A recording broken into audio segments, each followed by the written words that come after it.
Sword of Coming Chapter 881. Taihui Jianzong Pian Ranfing. The cultivator here is now only the white head.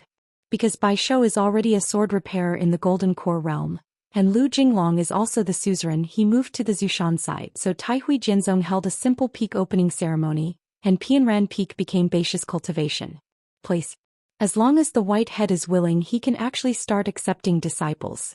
It's just that the white head has been listless every day. Every time he practiced his sword, he sat in a daze on the bamboo chair. He actually doesn't like to drink and is not used to it. So every time I carry a hip flask, I can't finish it every time. Previously, I went down the mountain to practice with a few Zongmen. Xianxia went to Lanfang country and fought a fight at a border called Taiyezguan. A small group of wild monster monks flew there to commit crimes. Siege. Because the realm of the savage monks is not high, there is no suspense about the outcome. The few monks of the sect, including Taihui Jianzong, had almost no damage and few injuries. It's just that there was another encounter on a narrow road that was unexpected for both the enemy and us. It was a golden core monster monk who was also good at hiding. Somehow he failed to escape back to the barren world through the sea, but gave it to him. I slipped to Luzhou in Beiju and stayed silent for a few years, just to break the border and become the nascent soul. It actually directly harmed dozens of people of a small sect of Jianghu. The methods were vicious and concealed, and they were all refined into Walking Dead. If not relying on the keen sense of the assassin's birth, Bai Shou was aware of a clue: maybe he would miss this monster race. In a dangerous fight, the white head made the most effort, and it was he who killed the enemy with a single blow, successfully killed the enemy, cut off the head, and flew the sword to shatter the golden core that was repaired by the ghost. But a nephew of the other peak of the Zongmen. Although the Dragon Gate swordsman was a generation lower than the Bai Shou, he was actually much older than the Bai Shou, but he was seriously injured in the battle. He was hit by a magic trick by the monster cultivator. The hopeful sword repair of the Immortal, completely hopeless. After Bai Shou returned to Pianran Peak, he who was already taciturn became more silent. Even if the surname Lu and the nephew of the teacher have come to the mountain to persuade, but Bai Shou's heart is not good, especially when the nephew of the teacher he took the initiative to come to Pianran Peak, to find the teacher Uncle Bai Shou to drink. To be honest, it's okay, Uncle Bai doesn't have to worry about it. When he said these words, Jian Xiu, who fell into the realm, had sincere eyes and a smile on his face. At the end he said, if you really want to feel sorry, then help count his realm together. If you are all white in the future, if there is no Yupu state, then it is impossible to say, when he comes to Pianranfing every day to block the door and curse the street. At this moment, Bai Shou embraces the back of his head with his hands and sits on the small bamboo chair. How can he not care? How can it be okay? The wine is not good. My heart is more uncomfortable. And the open-mindedness of that sword repair made Bai Shou the most uncomfortable. Having fought on the Great Wall of Jianqi for many years, I have never fallen into a state. Why did he return to his hometown? Being in such a small place, it happened. And just under his white head's eyelids, the opponent is just a beast with a bottleneck in the Golden Core realm, and he is in the same realm with him, and my white head is still a sword repairer. On the previous trip down the mountain to kill the demon on the way to Taiyezguan, one day the sword repair was at the dinner table. Hearing Bai Shou said that he and Qin Pingon were brothers, he killed him and said that unless the hermit visits Pianranfing next time, you can really help introduce one or two. Let him talk to the young hermit, just believe it. At that time, Bai Shou patted his chest and packed the ticket, which was a trivial matter. The surname Lu was even more excessive. The second time I came to Pianranfing, the guy who split his head and covered his face directly gave himself a serious sentence, saying that if you don't even understand this, it means that you are not the real Taihui sword sect. Disciple, not a sword repair. The surnamed Lu left after speaking assholes. The white head didn't say anything, reasoned or something. How could he say that, nerd master? Bai Shou rubbed his face vigorously, sighed heavily, got up from the chair and began to punch randomly. Suddenly stood still with close together, pointed forward, imagined that there was a black charcoal standing not far away and laughed. Hey! The black charcoal, listen carefully, if you don't hold back the uncle will be out fist. Bai Shou changed his fingers to his palms, swaying from side to side as if slapped in the face. Be reasonable with you, don't you? You are suffering now, right? Remember it later and meet your uncle Bai Shou. Show respect. In the air just 1 mile away from Pianran Peak, a group of people hovered in the wind, but someone used a blindfold. The white-haired boy looked admiringly on his face and exclaimed sincerely, "It's a man. Wait a moment, I have to toast this hero with a glass of wine." The premise is that this guy can still drink. Lu Jinglong couldn't laugh or cry, but he didn't remind the disciple. Pei Qian was expressionless and twitched at the corner of his mouth. Millet Grain scratched his face and looked at Pei Qian carefully. It seemed that he had a chance to save it. Qin Pingon nodded and smiled. It really is a good boxing technique. The white head twisted his waist and drove into the air. He thought he kicked out a leg extremely chicly. After landing, he patted his palms. Don't send it. Then a group of people floated to the ground and appeared. The white head closed his eyes, opened his eyes again, closed and opened again. Okay, I can run away. Without a word, with a touch of his finger, the long sword on the wall inside the house suddenly unsheathed. The white head stepped on the long sword, and the sword hurriedly left Pianran Peak. Pei Qian glanced at Master. Qin Pingon smiled and said, "Remember the past." Pei Qian glanced at Lu Jinglong again and the latter smiled and said, "Just pay attention to your measure." Pei Qian took off the bookcase and handed the hiking stick to the millet grains. His figure disappeared in a flash as fast as thunder, and he immediately caught up with Yujian's white head. Bai Shou Mao was full of strong swords, and the lady next to him was always calm and followed by. Bai Shou had no choice but to smile and say, "What a coincidence. Come as a guest." Pei Qian was just standing side by side with the white head without speaking, with a smile on his face like a golden sign, and then glanced sideways.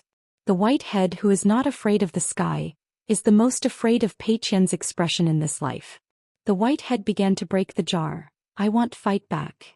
Pei Qian is a punch. The white head and the long sword at his feet landed straight together. The corners of his mouth twitched and the whole body was trembling. Most of his body was in the mud in the mountains. He didn't faint, but it hurts. It's better to sleep and then wake up. The cruel black coal has left Pianran Peak. Pei Qian stood aside and asked, "What should I do next? Do you want to ask me 3 strokes?" Bai Shou trembled. "1 move is enough." Pei Qian raised his palm and then turned his wrist, pulling the whole white head out of the ground and pushing it back 2 steps. The white head shook and his head was dizzy. Install continued to install. Pei Qian's previous punch with skillful energy did not make Bai Shou so drunk. She stomped gently, the long sword jumped out in an instant. Pei Qian waved her hand again. The long sword instantly swept back to the Pianran Peak thatched house, and returned to the scabbard in an arc. The white head seemed to wake up from alcohol in an instant and he laughed and said, "Pei Qian, why did you come to Pianran Peak without saying hello?" Pei Qian laughed and said, "I'm afraid of being beaten." The white head complained, "What annoyance, we say whoever is with whom we are in the same generation." Pei Qian asked, "Go back with you, Feng?" The white head said, "Let me take it easy. I have lost a lot of face today and now I will be laughed at by Brother Qin. It's best to wait until he gets back there. Qin Pingon has already drunk with the surnamed Lu." The two walked towards Pianran Peak. Pei Qian was silent for a moment and said, "I heard about the Tiesquan and Lanfangguo side." Bai Shou just hummed and then remained silent. Pei Qian continued, "There are some things that cannot be remedied. In fact, the only thing you can do in the future is to practice the sword well and try not to make the same mistakes. If you are willing to feel guilty, continue to feel guilty. It is not a bad thing. It is better than nothing. Don't take it seriously when you turn your head, but don't delay practicing swords. Whether it's martial arts or swordsmanship, as long as your heart falls, everything will stop." The white head still hummed, but in the eyes of the young Jianxiu, some of the former look was restored. Pei Qian said, "It's just a golden pill. I'm ashamed to be Mr. Liu's disciple and still have a whole generation who will be like you." In fact, at this age, the white head has already become the golden core sword repair. Even in the northern Juluzhou, where sword repair is the most common, he is considered a well-deserved genius. Bai Shou walked sideways and said with a smile on his hippie face, "Yo, Grandmaster Pei has a good tone." Pei Qian just looked ahead and whispered, "I have a few pounds of punches, so I'll speak a few pounds of words. If you don't like to listen, don't listen." Mr. Liu is one of Master's best friends, and Bai Shou is also Mr. Liu's pioneering disciple. Therefore Pei Qian hopes that Bai Shou can ascend on the way of Kendo. The higher the better. One day he can stand between Master and Mr. Liu. Around. Otherwise, if he was an outsider, Pei Qian would never say a word. Bai Shou stared at the strange Pei Qian in front of him in a daze. He turned around and nodded. "It must be so." Pei Qian said suddenly, "You slapped 8 times before, just as you owed me 7 punches." The white head wailed, Bai Qian. When can you correct the stinky problem of bookkeeping? Pei Qian sneered, okay. 8 punches. The white head was desperate. Pei Qian hesitated for a moment and still said, Bai Shou, you can't let Mr. Lu down because not anyone can be like you and me, so lucky to meet such a good master. Bai Shou smiled and said, I know, well there is one more person around me who likes to reason. Pei Qian nodded, 9 punches. Bai Shou planned to return to Pian Ran Peak, so he engraved the 8-character motto on the table. When I arrived at the Pian Ran Peak thatched cottage, Bai Shou couldn't stand it anymore. The brothers Lu and Qin drank shyly. Qin Ping'an, can you do it? Su Xingjiu and Lu Jiqing used to be here as guests, and the surname Lu would not drink so much. Bai Shou said with sorrow, Master, you are the incumbent master of Pian Ran Peak anyway, and you are not serving guests well. Accompany Qin. The mountain lord drink more. I have enough drinking water pipes here and Bai is so good. Qin Pingon waved his hand. Don't drink too much, wait a moment, we are going to your patriarch's hall to respect the incense. Taihui Jianzong took the post of sovereign Han Huizi, took charge of Huang Tong. There are also all the sword repairs of the Zongmen who traveled far away with swords in history and did not return home.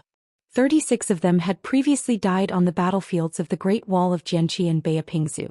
There are more sword repairs. Even if they return to the sect alive, they are no longer able to practice qishur, let alone sword repair. Moreover, the sword repairs of Taihui Jianzong Jianxiu have never been ambiguous. They are all within the sect, the highest realm, the most powerful one. Therefore Taihui Jianzong was greatly injured. The first sword sect in Beiju Luzhou, now there is only one sword repairman in the Yupu realm. Lu Jinglong White Head. Qin Pingon Ningyao. Today there are only 4 sword repairmen who walked into the Patriarch Hall of Taihui Sword Sect.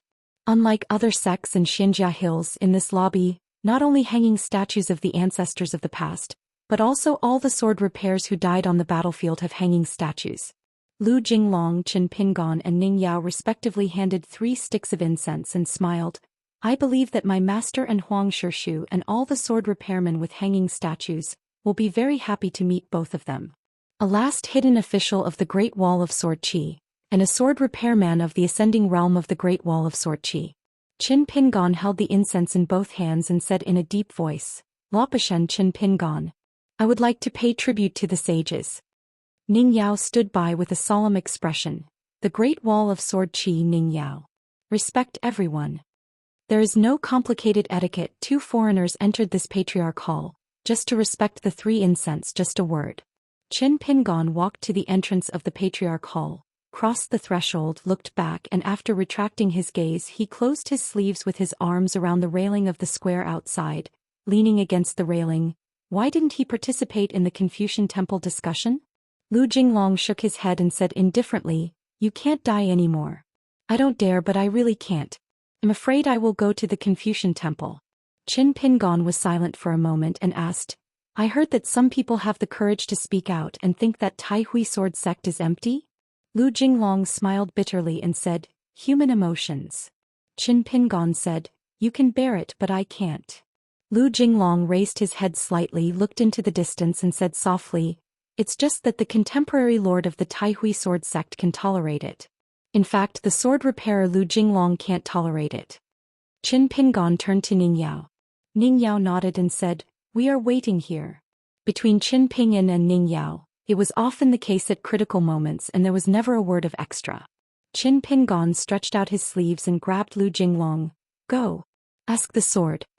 Lao Tzu covered his face. Who the knew who? So what if I don't admit it? The atmosphere in Beiju Luzhou is so good. If you don't have this awareness, you will still be mixed up with the rivers and lakes and go down the mountain. Qin Pingon has a lot of anti-frontal skins. It is a must-have item for walking around the world.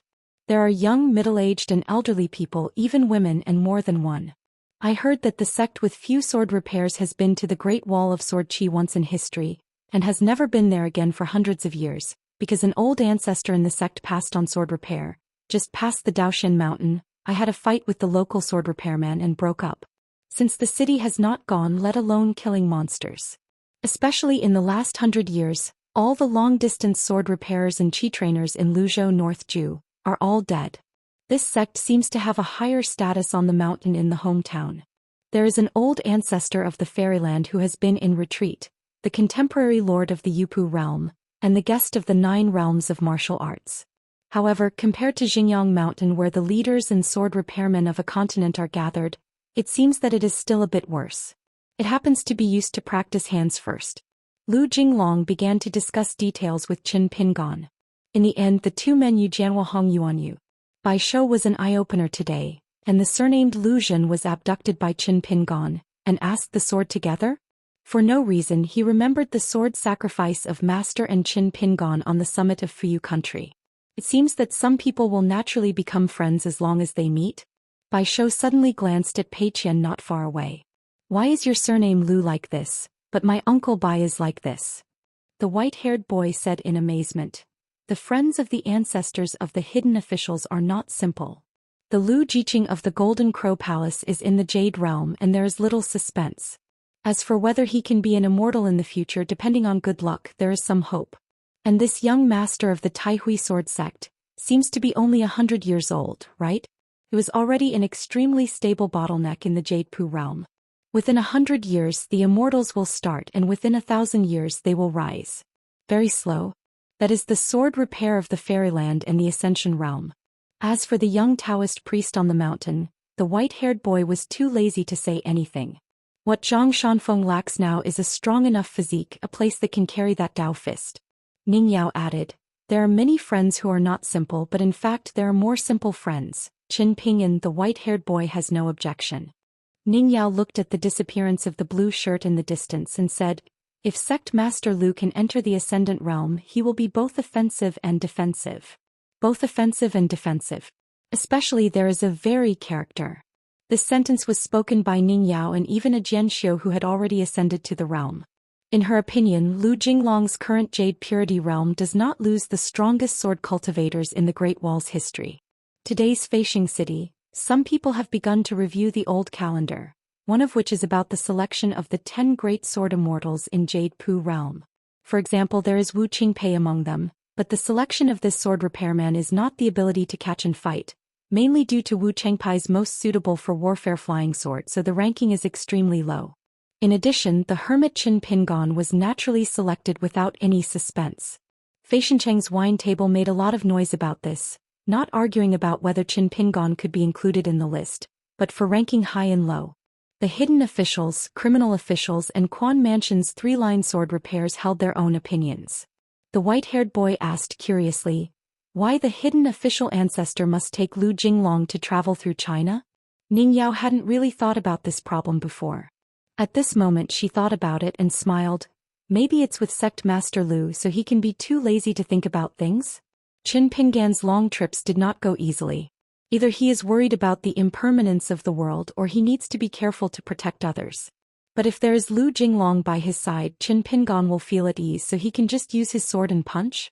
Ning Yao planned to wait for Qin Pingan to come back and discuss with him whether it was feasible. She wants to take the initiative to serve as the honorable guest of the Taihui sword sect, but this involves the Haoran's mountain rules and taboos, and he will leave the question to him and he will decide. Oh, someone claims to be the head of the family.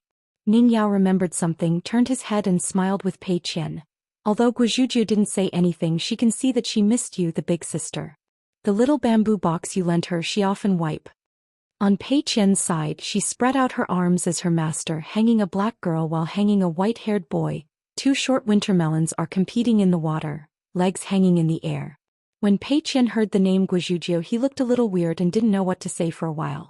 When he grows up, Pei Qian will often think of Guizhujiu, the nominal little junior sister, during his travels, but every time he thinks about it, in addition to distress, he also has a headache. When Pei Qian was a child he followed the big white goose to the Great Wall of Jianqi to find his master. As a result, a girl who claimed to be a little junior fell from the sky. When the master asked people about fist, when he beat gongs and drums on the wall and talked to himself, she would often bend her knees and legs on purpose to be level with Pei Qian's head. Otherwise she would just say something empathetic, sister, why don't we go to the steps to talk? I always cocked my to talk to you, squatting like a pit, not a lady. Ugh. At that time, Pei Qian couldn't quarrel with Guizhujiu, nor could he keep up with Guizhujiu's wild ideas and rationale. With the exception of Pei Qian on the master's side, as with anyone, she was not a happy child, nor a master who would suffer until she met Guizhujiu. Even now Pei Qian still feels that he is really wrong. But Pei Qian was very happy and Guizhuzhu never went away in the war that year. The strangeness of Bai Xian Pei Qian made me wonder how sacred this Guizhou wine was. The white-haired boy released his hand, landed and stood still looking at the white head with his hands folded. He paced slowly and said with a smile, "Your name is Whitehead?" Bai Shou touched his head and nodded with a smile, just like saying, "That girl, your name is Bai Shou." The white-haired boy was old-fashioned and nodded. "A good name has a meaning. When the Whitehead returns to plant Wansong, it will be harvested in a light rain." Whitehead, surprised, said, "The little girl's family, don't you ask whether you are young or not in college?" The white-haired boy pouted his lips, and then borrowed a blank account book from Xiaomi Li. Pei Qian carried a bamboo box and a trekking pole in his arms. Standing on the railing, he raised his eyes and looked at the white clouds in the blue sky. "I remember when Grandpa Chui taught boxing in the last session of the bamboo building, he once said that your master, who has poor martial arts qualifications, dared to slack off in martial arts, and was distracted to practice Shilatzi's swordsmanship. Relying on Qin Pingon to carry forward, most of them are not up to the task, they are very hung up, so you who are his apprentice don't be idle, you can't be lazy. Martial arts, fist and academic research are very simple, but just say, 3 days all diligent, yesterday, today and tomorrow. So after you Pei Qian leaves the bamboo building, you have to take a small breath, and in the future you have to teach Haran Takashi know what it means. The world fists out of Luapa Mountain. Meeting master, her life is like a cold winter, some people carry spring from the sky." Ning Yao walked to Pei Qian's side, isolated a small world with his sword aura and asked softly, "Since I have become a sword repairman, this is a good thing, why not tell your master?" Pei Qian Yen said with a guilty conscience, "Master always said that greed is too much to chew, and I don't think I have any talent for practicing swords." Therefore, in recent years, Pei Qian has not been practicing swordsmanship, always abiding by the agreement he made with Grandpa Chui. He has been diligent for 3 days and can't be distracted when practicing boxing. After all, that madness sword technique was just a joke when I was young, so I couldn't take it seriously. Ning Yao smiled and said, "Then I won't tell your master about this for now." Pei Qian nodded vigorously. Ning Yao asked, "Have you named your natal flying sword?" Pei Qian flushed and shook his head, but with a thought he sacrificed a flying sword hovering between her and Ning Yao, about 3 inches long with a sharp edge. In fact, there are names, but Pei Qian didn't have the embarrassment to tell her madam. Under the guidance of Pei Qian's mind, the previous natal flying sword was instantly divided into 7 swords, but they were more slender and different in color. Ning Yao looked at it intently, nodded in approval and said, "It is absolutely possible to rank first in the Summer Palace." Ning Yao reminded, "In the future when you confront others, don't sacrifice this flying sword lightly." Pei Qian nodded and agreed. Then Pei Qian hesitated. Ning Yao doubted, "Say what you have." Pei Qian courageously asked, "Madam, when is the banquet?" Ning Yao blinked. "You said Lu Xianyang and Yu Qianyue don't know the specific time, you ask your master to go." Pei Qian smiled and said, "Okay, I ask master to go." After a discussion in the Confucian temple was over, the monks dispersed. There was an outsider on the transcontinental ferry of Liu's family in Iashao. The old king of Luzhou in Beiju went to Yen and had a fight with Wu Tan, the martial sage of Tonggishao, which was a tie. Wang Fushuan felt that he had no face to return to Beiju Luzhou. Wang Fushuan went to Iashao with the pair of masters and disciples from Leigong Temple. Anyway, Lu Caishan's transcontinental ferry made it easy to eat and drink without spending money. Damn, we are from the rivers and lakes of Luzhou North. Jew go out on money? Just rely on friends. Besides, on the side of this weak girl Xiang, Wang Fu was sure of winning. Nothing else, only Lu Suya's face and figure are also pleasing to the eye. If you were a few hundred years younger, your appearance would be worse than Pei Xiang. It would only be better and more masculine. I guess that little girl Lu Suya would not be able to take her eyes off. After Wang Fushuan boarded the ship, he didn't have a good face and he was really aggrieved. He asked Wu Pan for a fist, but there were not many significant spectators. Compared to the Chao and Chen fight from the Gongda Lin to the Confucian Temple Square and then to the sky, it's incomparable. As soon as the Confucian Temple discussion was over, many monks had already left. The two sides played late, and the selection of locations was not as frantic as the 2 young men. Furthermore, Wang Fushuan and Wu Tan, the 2 end-of-life martial artists, are a bit older than Chao Ci and Qin Pingyan, who are now in their early 40s. The 3 people in the house were all pure martial arts and Wang Fu was furious. Even if I killed Wu Tan, Qin Pingon didn't just slap Chao Xiai on the cheek. He became even more famous. I was so angry. Gong Dalan had a fist with that kid. When Lu Suiyu was drinking, he raised Erlang's legs and tiptoes the half-taken embroidered shoes. He smiled and said, "Is the younger man blind or the older man's brain confused? Isn't it that Wu Tan nearly killed you?" Wang Fu slapped the handle of the chair, blowing his beard and staring at him. "I'm really desperate. Both are dead." The old man's words didn't brag. Pei Xiang had poured himself a bowl of wine before, but didn't drink, just wiped the green bamboo flute with a piece of white silk. The bamboo flute is made of green bamboo. In his early years he was still a martial artist of 9 realms, and was fortunate to attend the Xianxia banquet with friends. As a result, all of them were miserable by Aoliang King. After a misunderstanding, the temple in Zhuhai Dongtian gave a piece of precious fine bamboo to the old woman. Later, Aoliang was very worried and said that Xiang, you are so miserable. He was insulted if he was seen through, and I couldn't bear it. Pei Xiang couldn't understand the meaning, only that it was a Liang who was drinking the ecstasy soup again and didn't care about it. After returning to the Leigong Temple in Mahu Mansion, he figured out what it meant and was dumbfounded. There is a yellowed pearl in the bamboo flute ear, which is just an ordinary pearl. It turns yellow over time and is worthless. A handsome-looking martial artist who has been able to beat a continent of martial arts for many years, would he not have his own quack story? The white-robed jade belt is not the green flute and the Leigong Temple Pei Xiang. If you are willing to go out and walk the rivers and lakes, you will be easily recognized by the monks on the mountain. Pei Xiang glanced at the handle of the chair on Wang Fian's side, cracked like a net. The fairy is loose, you remember to lose money. Wang Fuxin said, "It's okay to lose money, you lend me some money first." Looking at this old man's posture, it seems that borrowing money from someone is for the right person. Wang Fu complained, "On the side of the Confucian temple things are not easy to do. The 2 juniors asked about fists so much and they didn't say hello to us.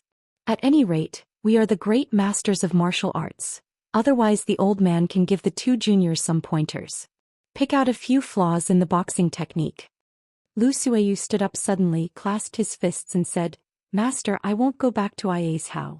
The look in the eyes of the old man from Luzhou in Beiju really made her feel crooked. Pei Xiang nodded and smiled. "Actually, I've been waiting for you to say this. Go ahead, try to go early and return early and make a good end. If you have a chance, meet on the battlefield over there." Wang Fian, Pei Xiang and Wu Tan among them, the great masters of martial arts, are far behind Pei Kup and Zhang Tiaoxia. Therefore they need to cooperate with the dynasties of each continent to rush to the wild. Scheduling. Lu Suiyu got up and left, jumped off the ferry. Yufeng went south as fast as thunder. Just now Wang Fiyun glanced at the woman's back from the corner of his eyes, and when he was sure that Lu Suiyu had left the ferry, Wang Fiyun drank a bowl of wine, quenched his thirst with the wine, changed his sitting position and touched the crotch. Both hips and pedals dangled so much that I panicked. Pei Xiang said helplessly, "You are a senior at any rate, don't be so old and rude." Wang Fu sneered and said, "I just looked, did you touch it?" Pei Xiang didn't bother to struggle with this kind of problem and asked sternly, "Why did you get into trouble back then?" Wang Fushuan looked calm. "Why?" Naturally he couldn't get a punch, so he had to drive himself crazy. Pei Xiang sighed. Wang Fian lowered his voice and asked, "Xiang, do you think I and Lu Suiyu are not a good match? Are there any dramas? You have to seize the opportunity to raise the good deeds of my generation for nothing." Pei Xiang waved his hand helplessly. "What's the mess? I advise you not to think about it." Wang Fu rubbed his chin in shock. "Is it true?" Pei Xiang looked strange and said helplessly, "My disciple, I only like women." Wang Fu was still not giving up. "Only?" Pei Xiang nodded. Without giving up, Wang Fu asked tentatively, "Can't she treat me as a wife?" Pei Xiang endured this old man for a long time. He couldn't bear it. He cursed, "Smelly, shameless old thing, disgusting, not disgusting. You don't look in the mirror by yourself? Girl Xiang is so unkind even if she scolds others."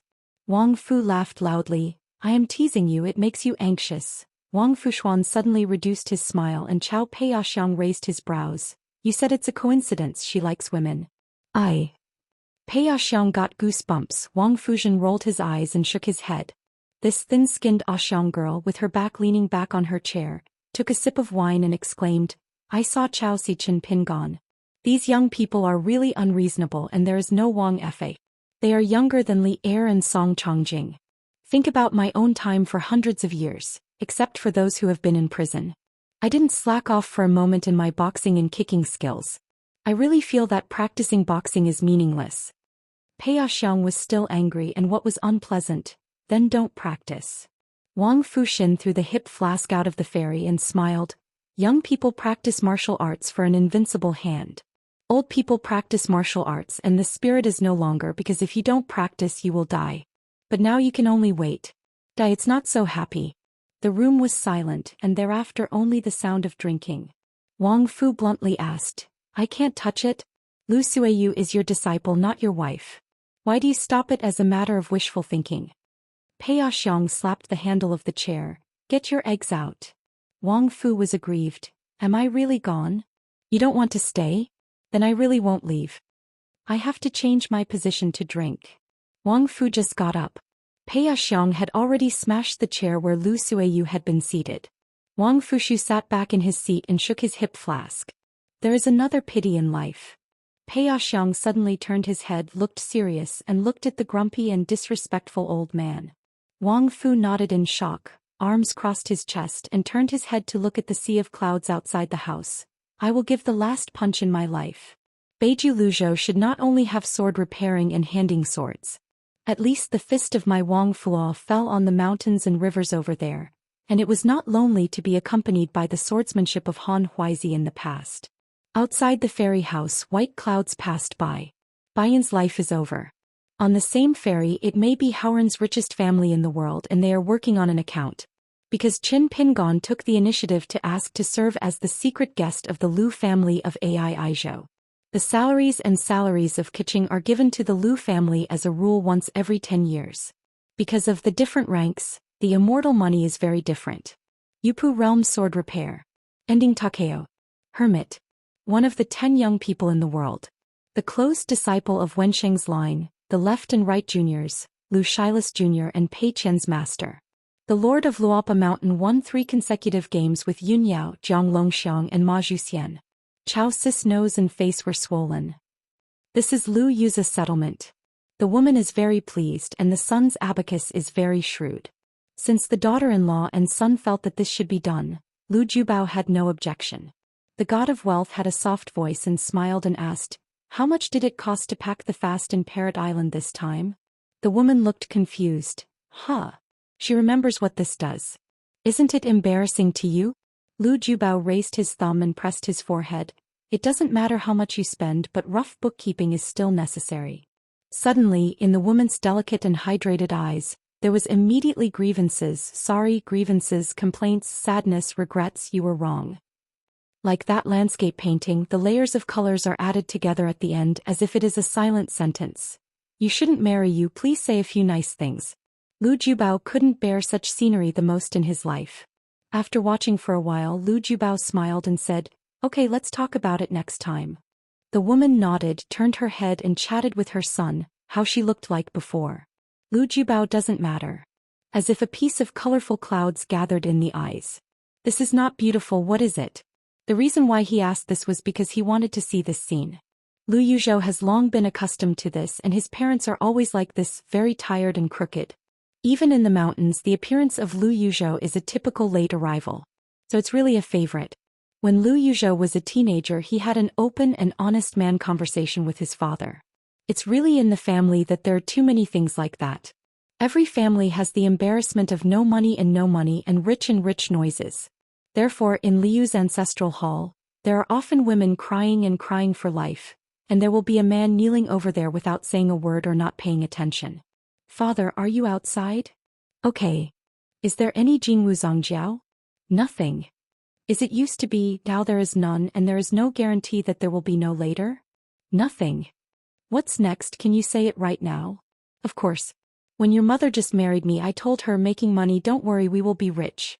Your mother just smiled at the time, maybe she didn't take it seriously. Right. When my mother married you, our old Lu family was already rich, right? There is money in the family but I don't have it. From a concubine forgot? The woman got up and left and let the father and son continue to chat. She was on her own ferry, and some friends on the mountain who could not even afford an intercontinental ferry went to them and chatted. As for some words, she took it seriously. Don't know the falsehood hidden in it? Of course, she just likes to listen. And she especially likes two of them. They hide and tuck in the side of her man and change their heads and poses. Isn't it a bunch of vulgar fans? Can you see can't eat, or are you angry? She still has this confidence in her own man. It didn't take long until the woman left. A transcontinental ferry that could not even be slashed by the Ascension Realm swordsman was broken, so that no one survived except Lu Jubao. Even Wang Fushuan and Pei Axiang's two boundless martial artists died on the spot. Just like a great monk in the Ascension Realm, he first took full advantage of the time and place, and then he chose to die with Lu Jubao in a close proximity. It's a pity that Lu Jubao, in a slender robe, still sat on the chair unscathed with a calm expression. He just took a golden lotus from his sleeve and picked off one of the petals. After a while, the ferry was restored. It's not just as simple as turning time back. After several times, the ferry slammed again and again, and Lu Jubao took off the lotus again and again. For the last time, the woman got up again. Lu Jubao's eyes were gentle, and he helped her straighten her sideburns and said to go together.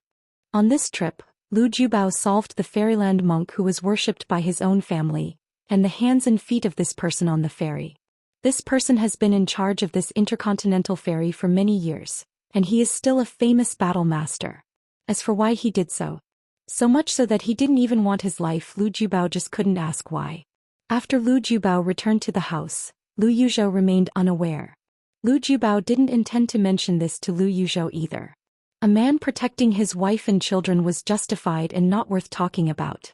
After Lu Jubao took his seat again, he just drank silently, intending to talk to Lu Yuzhou, his son.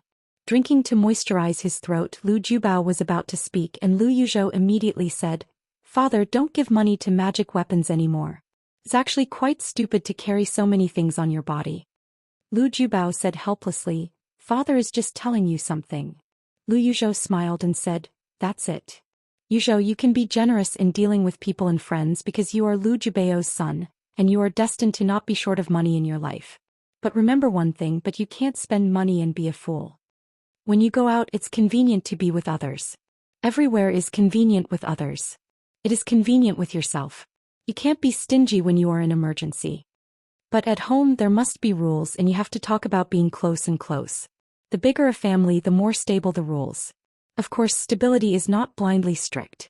But there is no strictness and there is no security. So in our Lu family, the one who can beat people most is not the patriarch, nor the old men sitting in the front 2 rows in the ancestral hall, but the masters and gentlemen who were invited to the school by his father heavily. When he was a child, when he kept the rules, he didn't eat a few beets. When you get up and go out, you will have to endure hardship. The key is that you will feel right after suffering. So even if at some point the gentlemen are playing irrationally or playing hard, Dad doesn't care. Who dares to persuade them to stop? Which woman feels distressed and complains constantly? Dad will let their men first, putting aside the master and the child, and then in front of me, I slapped the girl severely and slapped it. If the hit was light, then hit it again. Teacher, no matter how hard the shot was, how many days would the child hurt if he fell with a slap? There is an even bigger reason to say that the children of the Lu family will also be beaten, and they will be beaten at home. In fact, there is a bigger truth, which means that I made the first money for the children of the Lu family early.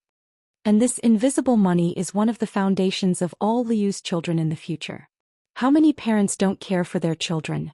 But the world outside the door does not feel distressed. Lu Yuzhou listened carefully, but it was inevitable that he was puzzled. After enduring it for a long time, he couldn't help but said, "I have understood these truths a long time ago, let alone you know that I know." Lu Jubao was a little bit frustrated. His father was outside of money, and he was not a reasonable person. These words could only be said after a long period of time. He was a little bit frustrated and pretended not to know. Lu Jubao had to offer an assassin and smiled and asked, "Father, ask you, why we Lu family spend so much money secretly and give it to the vassals of the major dynasties under the mountain to set up schools and let the teachers of IAs how everyone is not short of money and life is not embarrassing? In the past 100 years or so, the countries under the Aizhao mountain have been very diligent in setting up schools. However, it is hidden in many measures similar to the establishment of righteous villages in various places, and it is not obvious. Because that embroidered tiger once approached Lu Jubao before he became a teacher of the country, and said that if most teachers in a country are only poor or smarter than a marketer, then this country there is no hope. The strong will lead to the weak and the weak will always be weak. Is it difficult for you AI Aizhou to recapture the north from Jiluzu? Difficult to climb to the sky. AI Aizhou will be no better than the place where the sword is repaired like a cloud in 1,000 years. Is it really that hard? In fact, it's not difficult. You can win back at most 300 to 500 years with only one desk. If there is such a day, the scholars under the mountain, all scholars are vigorous and vigorous, then there will be hope everywhere on the mountains of Aizhou. Lu Jubao, you are rich and rich. Why not? Embroidered tiger Cui Yang's words are like teaching Liu's god of wealth how to make money by spending money. Lu Yuzhou listened to his father's question and said, isn't it just for relying on bit by bit of changing customs and changing customs, helped AI Aizhou grab the northern character from Jiluzu? Lu Jubao couldn't speak for a long time, so he nodded, pretending to be profound, and said, yes, it's right, I still think more shallowly, I need to think more about this in the future. Lu Yuzhou casually said, it's necessary, I don't need to practice how to practice and I don't have to think about how to make money. I'm just thinking about everything every day. Lu Jubao is very pleased, a good son with high ambitions. As for this god of wealth AI Aizhou who rarely fights with others, the opportunity for the future 14 realms of harmony is in the material. It was the snowflake money that day. A Liuxia boat with clouds everywhere as a fairy, appeared in the clouds again and again, as if the Immortal had used the magical powers of Shudi Mountain and River again and again, and did not consume a little spiritual energy. Therefore, even though Lu Xiaozhou had a high cost of construction, the Confucian temple still included this fairy on the list, and during the discussion the monks had no objection to this. The owner of the fairy is a hillside man who did not participate in the discussion, one of the ancestors of the top sect of Middle-earth, the great sword Immortal Liuzhou. There are no tables, chairs or beds in the house, and there is an embroidered tiger copybook hanging on the wall. It is not a copy, but an original handwriting by Cui Yang. On the flower table in the corner, there is a fairy family bonsai, equipped with a pocket mountain river, a white cloud hanging in the air, lightning and thunder, golden light flickering, rumbling, faintly visible a few gold and white color filaments chaotic in the cloud. Soon, there was a torrential rain, a veritable dragon and rain. Monk Liuzhou, wearing a purple robe, sits on an emerald futon with a black hosta on his head. This big sword Immortal with an eccentric temperament is recognized as a crown jade. More than 100 years ago, this genius of swordsmanship who was expected to rise to the ascendant realm, put his swordsmanship to good use without practicing, and Lu Zhou turned to chess. It was an extremely sensational event in Haoran. In the past few years, Zhongtu Shenzhou's landscape mansion reported a lot of discussions. If it weren't for the reputation of Xianxian Mountain and Lu Jianxian, it is estimated that Liu Zhou would be frustrated and crazy. Sitting opposite him at this moment is a young woman Jian Xiu, with a handwritten inkstone hanging from her waist, which was given by Liu Zhou in his early years. The sword fairy also personally engraved a poem about swords, which is considered to be for an anonymous disciple. A kind of expectation. The woman is the wish of Jianzong Maishan, and she is also an anonymous disciple of Liu Zhou. Every 10 years she is eligible to go to Xianshan and ask Liu Zhou for kendo. The golden core swordsman who was less than 100 years old actually had very good kendo aptitude, and she also possessed 3 extremely rare flying swords. The time spent on refining swords far exceeded that of ordinary swordsmanship, delaying the advancement of her realm. Su Xinwang and Liu Zhou talked about the experience of this trip one by one. Liu Zhou asked a few occasionally. It was just a few wishes that he didn't care about the personnel more seriously. For some reason, even if Liu Zhou was not interested in the young hermit who was born out of the sky, he was more interested in asking little Baidi Fu Su about her. Su Sini caught a glimpse of the copybook and couldn't help but ask a question that had been curious for decades. Master Liu, did you really lose to Xiuhu with the flying sword Jinsui in your early years? Even if Cui Yang is dead, he is still willing to call him Xiuhu when he makes a wish when he mentions him now. But he dare not call him by name. Liu Zhou smiled and nodded. It's just that I lost to Cui Yang in chess and I didn't compete with him in swordsmanship. There is nothing to be embarrassed about. The reason why he was so concerned about Fusu was because Liu Zhou once had a close friend of the teacher who was also a teacher and a friend. In his previous life, this person was the same as Gu Qingsong. He was once a mountain monk who liked and quarreled very much. He was more courageous. Even if he was as outspoken as Xing Zhongzhong from the Baidi city, he was even more open to the outside world. He claimed that any Xianxia Dibao in Zhongtu could talk about the matter casually, and he scolded Xing Zhuzhong. A man in the magic way still has that face. His name is in the middle and his word is immortal. From his point of view, Xing Zhuzhong only left a surname. Baidi city didn't pay any attention to this. Finally, he made a special trip to the Dragon Gate of the Yellow River Xiadongshan. Because the city among the colorful clouds could not be visited, he went to the Yellow River Xiadongshan at the top of the waterfall with Baidi Qing Yaoyao confronted him and said he wanted to have a question with Xing Zhuzhong. Of course Xing Zhuzhong didn't show up. He talked to himself, killed one thing and only talked about one truth. Xing Zhuzhong is a man in the magic way. Zhenshin, you are the devil. Created Baidi city, a demon sect, can it stand tall in the divine continent of the Middle Earth? Not the devil? In the matter of chess and Dao Feng Rao the world first? Many times for Yamazawa Yeshio fought against the mountain monks? Are you Xing Zhuzhong still a demon monk? This person is Fu Su in this life. Because the final fate was that the bottleneck of the avenue could not be broken through, and it could not be ascended to the ascendant realm. When the soldiers were dismantled, the souls were all gathered and put into a pair of immortal remains. The ban on the sect of the Banxian Mountain, the formation of the secret realm of the peak, and the fight of his friend Liu Zhou's sword cannot change this ending. Xing Zhuzhong is in the mountain of exile as if he were in a land of no one. In the end, Xing Zhuzhong moved a chair and took a seat, holding a mess of the monk's soul in his palms and smiling. I am reasonable with you, not the reason why you are unreasonable. A natal flying sword, Jin Sui, was stripped of Liu Zhou's soul at will by that person. At that time his face was blood-stained, his back was against the wall, and he could maintain a line of clarity so that he would not faint and said angrily, "Where did the Lord Jing? I'm just arguing with him, it's not being taught. The truth is not in words. A monk on the mountain can do anything with only ears and no eyes. It doesn't matter, he was reborn in this life without eyes. I will give him a pair in the next life." Xing Zhuzhong put the soul of a sword fairy in his sleeve, stood up and smiled with Liu Zhou. I am the devil. In the end, Xing Zhuzhong reminded Liu Zhou not to talk too much about this. Otherwise he must be careful that he will be dumb in his next life. Therefore the former great sword immortal of the Banxian Mountain became Fu Su of Baidi city. Xiaobadi Fu Su. Quietly silent. In the night, a ferry drove in the sea of clouds, and a bright moon in the sky seemed to guard the road. Chai Bofu, as the genealogical monk of the 8 classics of Zheng'er of Baidi city, is not passed down by the ancestors of the ancestor, nor is it passed down by Han Qiaosu and others. Don't look at him being pitted by Lu Qiqing time and time again. There was still a lot of ostentation everywhere in Baidi city. Every time he showed up it was not Lu Qiqing or Gu Kan beside him, so almost no one dared to provoke this new face with erratic realm. But Chai Bofu has been fortunate to see Xing Zhuzhong many times in the past 20 years, but he has never communicated with any words. Chai Bofu thinks this is reasonable. He only thinks about the day he enters the Yupu realm.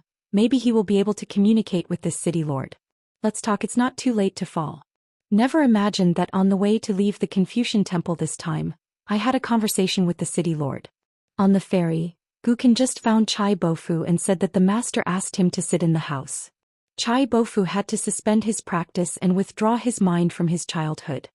Hearing this, Chai Bofu was not at all overjoyed. On the contrary, it seemed that he had heard bad news and suffered a bolt from the blue. I didn't do anything to deceive the teacher and destroy the ancestors. Where does the city lord need to clean the door himself? Following Gu Kan walking in the corridor, Chai Bofu thought nothing, it was useless anyway, and came to the door of Xing Zhuzhong. Gu Kan knocked on the door lightly and pushed the door, leaving the road sideways. Chai Bofu raised his foot alone and crossed the threshold, as if Wuxia broke into Long Tan. Gu Kan gently closed the door and returned to his room to continue to refine the qi and practice a secret ghost cultivation technique in Baidi city. Xing Zhuzhong put down the books in his hand, raised his head and stretched out a palm toward the ups and downs of his life and smiled. Sit. Chai Bo Talisman, who was not alive, obeyed his orders and took his seat subconsciously. He just waited until his buttocks touched the chair, then immediately raised it again and then slowly fell. It seems that facing this learned heaven and human great wisdom like a demon, acting out of the ordinary demeanor like a god, What he does is wrong and what he doesn't do is also a mistake. Chai Bofu was sweating like rain just sitting on a chair. He became a rookie. So much so that the guy named Long Bo didn't even notice that there was a pretty girl sitting in the house. Xing Juzhong said, Chai Bofu, don't feel at a loss what to do at this moment. It's a gaffe to advance and retreat. Without a sense of awe, he will die quickly. Chai Bofu looked dumb, just nodded. Xing Juzhong smiled and asked, is it hard to practice in Baidi City these years? In such a moment, Chai Bofu almost burst into tears because of his grievances. Could it be painful? As if a bitter gall was broken time and time again, it was so miserable that it had to be dumbfounded. It's just that knowing that it's useless to scream and complain, this old Yuaning who was once a master in the world, can only hold back his teeth. However, Chai Bofu just nodded at the moment, still not daring to say a word. To be honest, sitting here, Chai Bofu felt that even if he said something, he was offending Mr. Zheng. Xing Juzhong said, Han Xiaosa, Lu Daochun, Fu Su and the others may all think that Gukin is a natural descendant of the city of Baidi. As for you, you are not very much looked down upon. Chai Bofu could only nod his head. There is nothing to be embarrassed about this kind of thing. Compared to the little demon Gukin, he is really incomparable. That little has too many eyes. The key is to learn things too fast. Xing Juzhong poured a cup of tea, pushed it gently on the table and slid to the edge of the table in front of Chai Bofu, smiling, drink when you think about people and drink tea when you think about things. Chai Bofu was flattered and immediately leaned forward, picked up the teacup with both hands, trembling, bowed his head and took a sip. Xing Juzhong said, the Buddhists say that this world is a whirling world. A person is not afraid of suffering and he is afraid of not knowing why he suffers. Just like the market in the mountains, you can't earn money. You can't just complain about the world's coldness. Others look down on people. At a loss, pain and happiness are no better than jiazi. Those of my generation who practice Taoism in the mountains have no such heart, and it is difficult to prove the Tao and they cannot live forever. Of course, when the manpower is exhausted, you will find that there are some money that you really can't earn and some things that you really can't do. But only at this moment you have the right to say one thing. It is destined, the number of days. I am so. Speak, understand? Whispered. The number one monk in the world with the word Zhou Xian is like a schoolmaster with a very good temper, preaching to a student who is worthy of teaching. Chai Bofu nodded, shook his head again and finally spoke the first sentence, saying sincerely, the juniors don't know what they understand. Is it what the city lord wants me to understand? The truth can't be simpler. How could it be simple for people like Xing Juzhong to talk, do things and practice? No matter how the words return to the basics, Chai Bofu always firmly believes that the city lord will never say something that he understands. In the years of practice in Baidi City, Chai Bofu really understood a truth. It's easy for people with good luck to learn. People with good luck seem to be right. It's hard for a dumb person to learn from a smart person. Xing Juzhong pointed towards the center of the eyebrows of the Chai Bofu from a distance, and the Chai Bofu seemed to be fascinated and instantly returned to the Yuaning state. In Han Qiao's eyes on the side of the house, what she saw was Gukin knocking on the door, standing outside the door, giving way to the road, and then the brother asked Gukin to enter the house with Chai Bofu, and then asked about Chai Bofu for some practice. The crux of the pass on the upper hand is answered one by one. So Han Qiaosa was a little surprised. I don't know why the brother is willing to talk nonsense with this waste. No, Chai Bofu is indeed a real waste, but the brother never talks nonsense. Could it be that the stones of other mountains can be used to hack jade, but it is actually taking the opportunity to instruct disciple Gukin on the Dao Fa? After Gukin opened the door at that time, only the master Xing Juzhong was playing music alone in the room, and there was no teacher Aunt Han Qiaosa. When he closed the door, he saw Chai Bofu just crossed the threshold and his feet fell on his knees. On the ground, I don't know why I can't afford it, crying bitterly. The real Xing Juzhong, standing by the window, let the Xing Juzhong sit down, preaching and teaching for Chai Bofu. In fact, Chai Bofu has had such dialogues with Xing Juzhong more than a dozen times, but Xing Juzhong was not satisfied with a certain result. He failed to meet his expectations, so he took away Chai Bofu's those memories. Uncut jade needs to be pondered over and over to become beautiful jade. The moon was bright outside the fairy window. The real Xing Juzhong holding a book with his hands folded. Among those juniors and younger sisters, Xing Juzhong no longer has much interest in cultivation. For the monks in the Baidi city, including Fu Su, the Lord Xing Juzhong didn't show up very much and he rarely preached with anyone. But in fact, even if it's just a genealogy monk with the worst qualifications in Baidi City, Xing Juzhong will always study the carvings one by one when he has nothing to do. Most of them will be smoothed out by Xing Juzhong, or if he is satisfied he will stay. Several monks' unknowingly mindsets will not only help pave the way and build bridges, but they are expected to gradually climb higher, and they will also cut off some seemingly Yangguan avenues and interrupt them early. It is better to teach people to fish.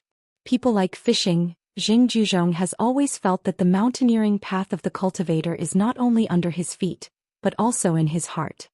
It was only because Xing Juzhong's methods were too unaware of ghosts that the city lord seemed like a heavenly man living in seclusion among the colorful clouds, not easy to see. The disciple of Kaishan, Fu Su, practiced swords, and his swordsmanship was getting closer and closer to the ancestor of his dragon slayer. The disciple of the closed door, Gukan, cultivated Taoism. He cultivated Qin Pingon to respect the heaven and the earth and follow the customs.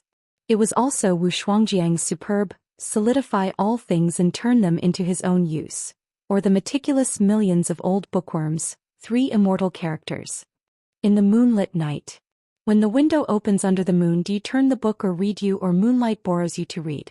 One of Xing Juzhong's avatars once asked Cui Yang, who had identified his roots and feet, once in that Changwan cave. Cui Yang asked a great question at the time. Jiao Jiao Mingyue, shining on the mirror, looking up to see who is the moon. Is the person in the mirror still me? Xing Juzhong likes to talk to such smart people. It doesn't take much effort. Even just a few small chats can benefit his own way. He once found 3 ways for himself to enter the 14th realm, all of which are fine, but the difficulty is different and there are some differences. Xing Juzhong's biggest concern is how to climb into the sky after entering the 14th realm, and which road in the end. Achievement is higher and requires continuous deduction. In that Changwan cave, Cui Yang broke one of Xing Juzhong's avatars. It was considered that the 2 sides met again after the Kaiyun game in the early years. Cui Yang frankly put forward the idea of the soul divided into 2, first striving to become 2 and 3. 1 or more people, and then fight for the same person again. Not only did he give out all the steps in detail, Cui Yang also said that he was willing to let Xing Juzhong take the opportunity to observe the road. In fact, the name of Cui Dongshan later was picked up by Xing Juzhong for Cui Yang at the time, saying that he was a good sign. Probably this is a coincidence because 1 is divided into 2, which is actually one of the 3 paths Xing Juzhong will follow. And Cui Yang is not as free as Xing Zhongzong. Once the future situation of the world becomes uncontrollable and compelling, Cui Yang will have to choose another path of no return that is destined to change the color of the world and the world. Cui Yang finally made a decisive decision and persuaded Xing Juzhong to take this road first. As long as it relies on the 14 realms of the Tao, there will be more possibilities thereafter. Otherwise, if you only take one road to the sky, you must cut off the other 2 roads. Isn't it boring? After that separation, Cui Yang soon went to his hometown of Beipingzu and served as the teacher of the Great Li State, planning for 100 years, during which he was divided into 2, and Cui Dongshan appeared in the world. Unfortunately, there is no more embroidered tiger in the world.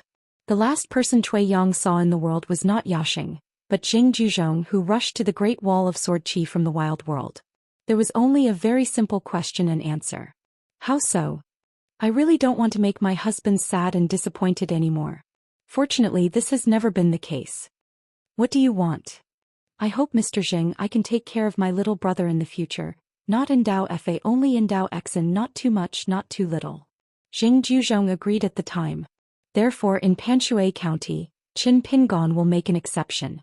At this moment, Xing Juzhong sighed. Han Qiaosei and Chai Bofu in the house had their own thoughts, and they had their own interest tonight, and they left together. Xing Juzhong raised his hand and tapped the window lightly with the scroll. The sitting Xing Juzhong clone disappeared and turned into a moonlight, like a robe worn by Xing Juzhong. People who cultivate Taoism in the world have cultivated the Yin and Yang gods, which can be regarded as the first time they have gained the Tao, and they are not considered to be a realm of subtle and mysterious. Because almost without exception, once separated from the real body, the mind will be separated from the real body for a short period of time, as long as a few days, to most months and several years. In fact, there will be 2 people. It is becoming more and more different, unless it is the return of the Yin god to the aperture and the Yang god to the place, and the respective memories are melted into a furnace, and the Daoist needs to be distinguished before it can be considered a new person. Therefore, the 14 realms of the Baidi City Lord's opportunity for harmony is the exception. There are 2 Xingjuzhong in the world. It's exactly the same, not bad at all. Even if they are separated for thousands of years, they will meet different people with different things, and a certain Taoism will be consistent. So Xingjuzhong is not only the 14th realm. There are still 2 14-realm great monks, one person. One is on this Haoran ferry and the other is in the wild Jinchui city. Since Xingjuzhong is a disciple of the Dragon Slayer and he likes to play chess, it is better to set the barren world to Tuoyu Mountain as the slayed dragon on the chessboard. Chunlupa's previous meeting in the Patriarch's Hall was so solemn that the needle could be heard. The old woman Lin Chain seemed to be out of the way with only a smile on her face. But in fact the old woman was the one who sent the letter to Luopa Mountain back then, and the wording of the letter even seemed extremely aggressive, but it seemed that as long as she saw the young sword fairy, the old woman felt that there was nothing wrong with her. Song Lanqiao and Tang Shi looked at each other and felt that the situation was quite tricky. After all, the mountain was difficult to collect and disperse, but the 2 of them felt relieved. Because the owner of the mountain, Tan Ling, said that she would leave immediately and walk to Luopa Mountain in person. Gao Song, who was in charge of the money in Chunlu Garden, but the outside world only regarded Tang Shi as the god of wealth, said he wanted to walk with the mountain lord, but Tan Ling did not agree. The Patriarch Zhonglu asked why the mountain lord didn't go after Chen Jianxian, why bother to take a long way. Song Lanqiao and Tang Shi smiled at each other again, pig brains. In the previous meetings of the Patriarch's Hall, both Zhang Li and Gao Song were in fact fighting on the side of Song Lanqiao's master.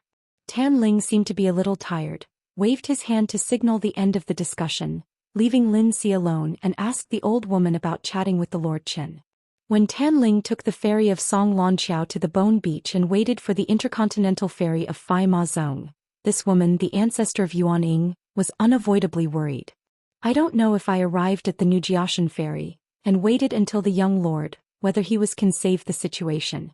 And the 2 people who traveled together and asked the sword a sect, approaching the mountain, Qin Pingon took out 2 pieces of cheeks, covered his face and handed one to Lu Jinglong, saying that there were only 2 on his body and he would use it. Lu Jinglong glanced, did not reach out. Because it is a woman's face. Qin Pingon was still persuading, more vigorous than persuading wine, and said, "Isn't it hypocritical? My generation of swordsmen is upright and cares about what a piece of skin does." Lu Jinglong just used a blindfold and didn't wear the dough. Qin Pingon wailed and said that he had forgotten that there was a leftover dough, and then he passed another one. So 2 sword repairmen, one old and one young, walked to the foot of the Zongmen Mountain in the pale apricot blossom and bright moon. Sword of Coming Chapter 882. A grinning old talent came to the Huishan Temple, standing at the bottom of the flower shed steps, saying that he asked Auntie Feng to help inquire about news from the palace, so as to avoid his simple, kind and conspiring closed disciple. He was bullied by someone who relied on how old he was to sell his old man. In case he was fooled by the old man, he didn't read it well. As a husband, he certainly can't stand by. The old scholar didn't even look at the old coachman. He just got close to the old coachman. After meeting, he did not go to sit at the stone table by the old coachman.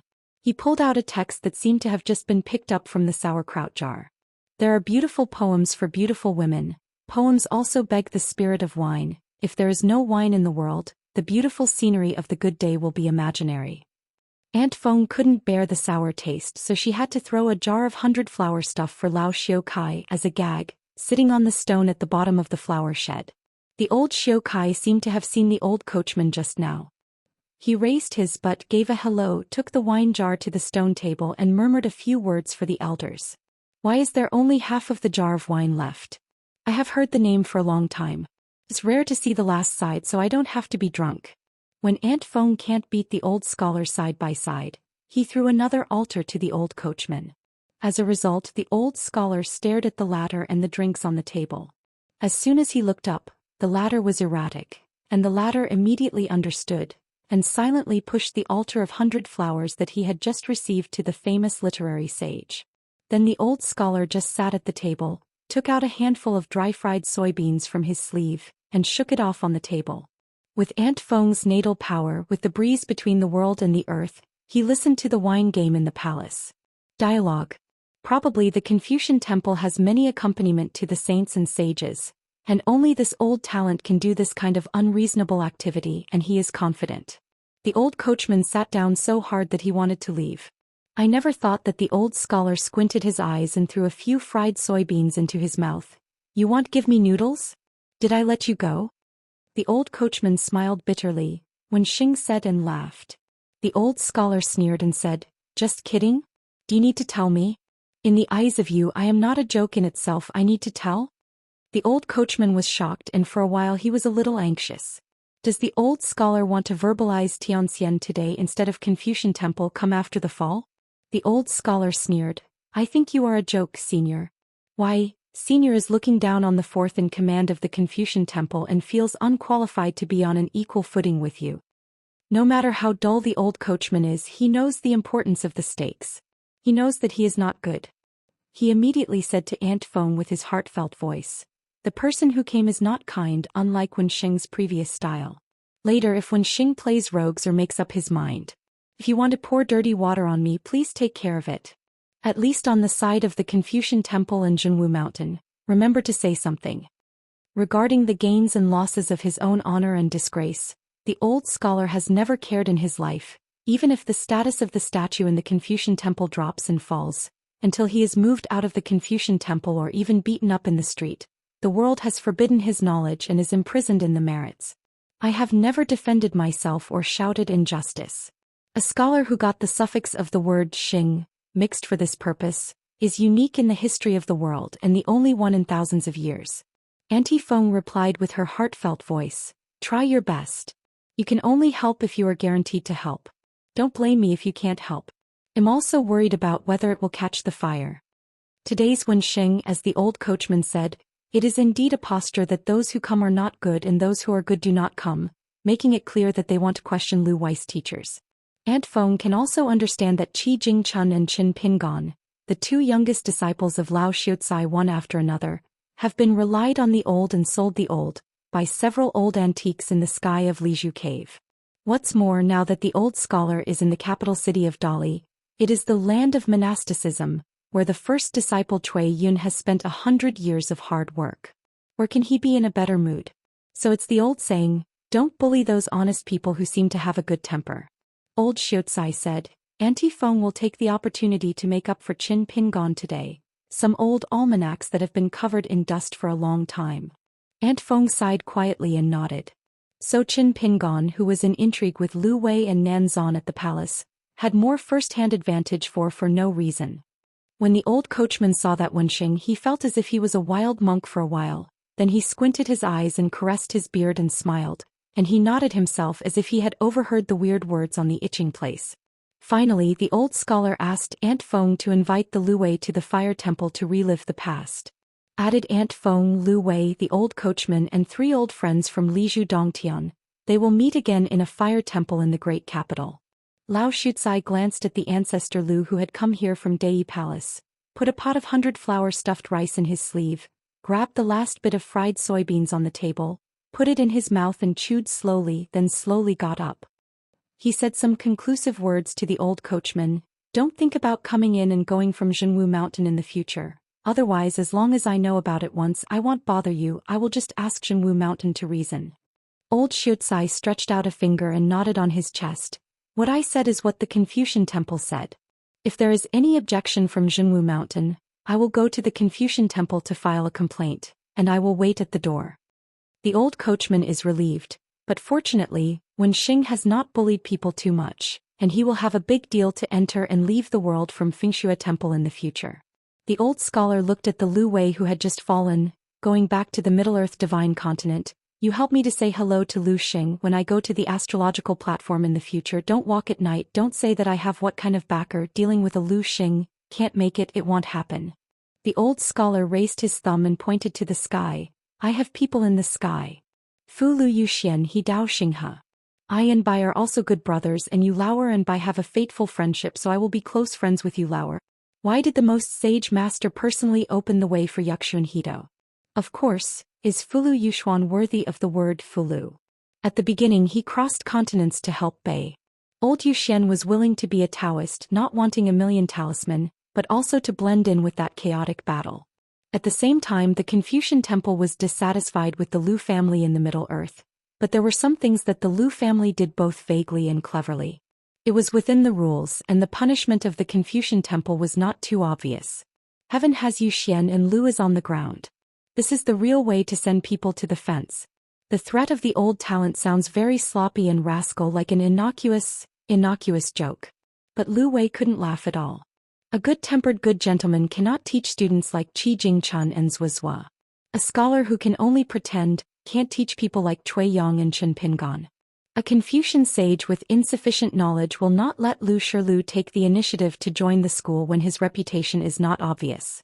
There will be no friends like Bai Yi and Bai Zai. The old scholar became more and more angry, so angry with his hands on his hips, he yelled at the two. When I reason with you, I just didn't listen and I had to be a demon. Only when you have to hold your heads are you willing to listen to the truth and speak human words. My close disciple is also good-tempered, otherwise I will be replaced by me. Forget it, my skills are too low and my face is too small, so I won't be scornful today, otherwise I will show you jokes for nothing. The old scholar turned his head and looked at Aunt Feng, who was sitting on the stone wall of the flower shed. Auntie Feng was full of resentment, patted her heart and said timidly, "Yeah, it's my turn to scold me? When Xing scolds casually I will suffer." The old scholar was a little embarrassed, rubbing his hands and said, "Where is it? This is not dry. Let me moisten my throat with a pot of wine." Aunt Feng smiled and said, "It's better for Wenxing to curse directly. The drinks are delicious but hard to cheat."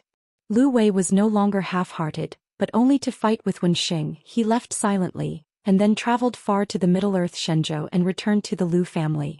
This ancestor of the Lu family has made up his mind that he will never set foot on Aquarius Island anymore in his life. It is a land of right and wrong. There are too many hard work, first Qi Jingchun then Chen Pingan.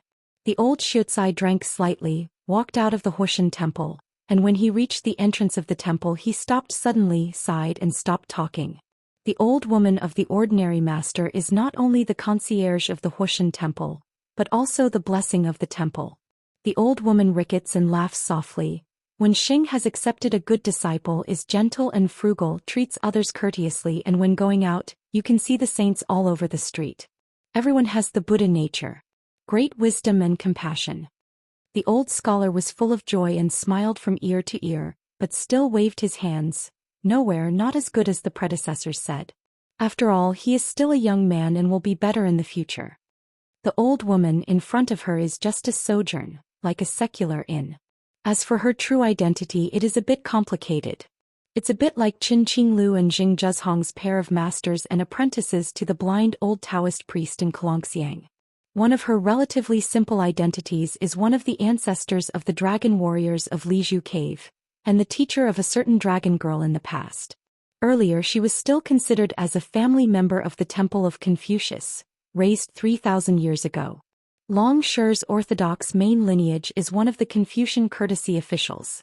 Therefore, when Lu Chen set up a stall in the small town, Lu Xianyang overturned the fortune-telling stall.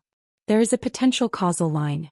The entire Beiping Zoo, the place where the dragon's energy is most prosperous, used to be the Lizhu Cave heaven, but now it is of course the great capital.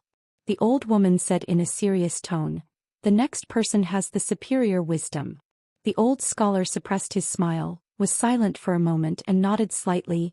"Senior has a better vision than Aunt Feng." The old woman shook her head and said, "If we want to talk about our eyes, we are not as good as Qi Jingchun."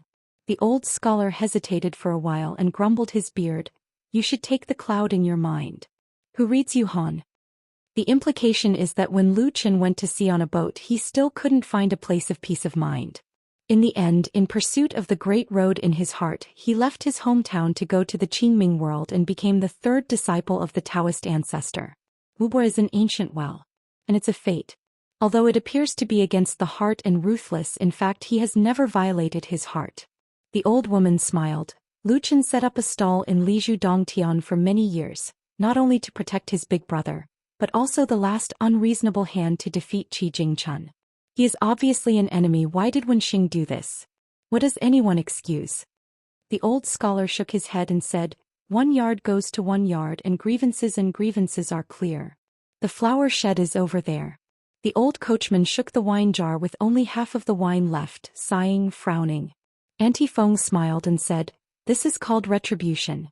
Just stand up and be beaten, why bother to be feminine?" The old coachman said helplessly, "Who said it and who doesn't deal with it? Don't make enemies with Lao Xiaotsai, Jing Juzhong and Huolong. One quarrel is too strong, one brain is too good, and one mountain has too many friends." After the old coachman left the Wuxian temple in dismay, the old woman staggered and came to the flower shed. Aunt Feng said, "It's been a long time since I have personally taught a Confucian temple saint's self-arrogance. Fortunately, it was just a false alarm. Whether it's the new recruits of various divisions in later generations to fill the vacancy of the gods, the genealogical monks on the mountain and the Yamazawa Noxiu, at least some overlap with the mountain leader of the academy. In fact, I don't know much about the saints of the Confucian temple. 3,000 years ago and with 8,000 years ago, there were two distinct watersheds. The image of those who accompany the saints has faded in the hearts of the world and even forgotten." The old woman stroked her hair, smiled and nodded.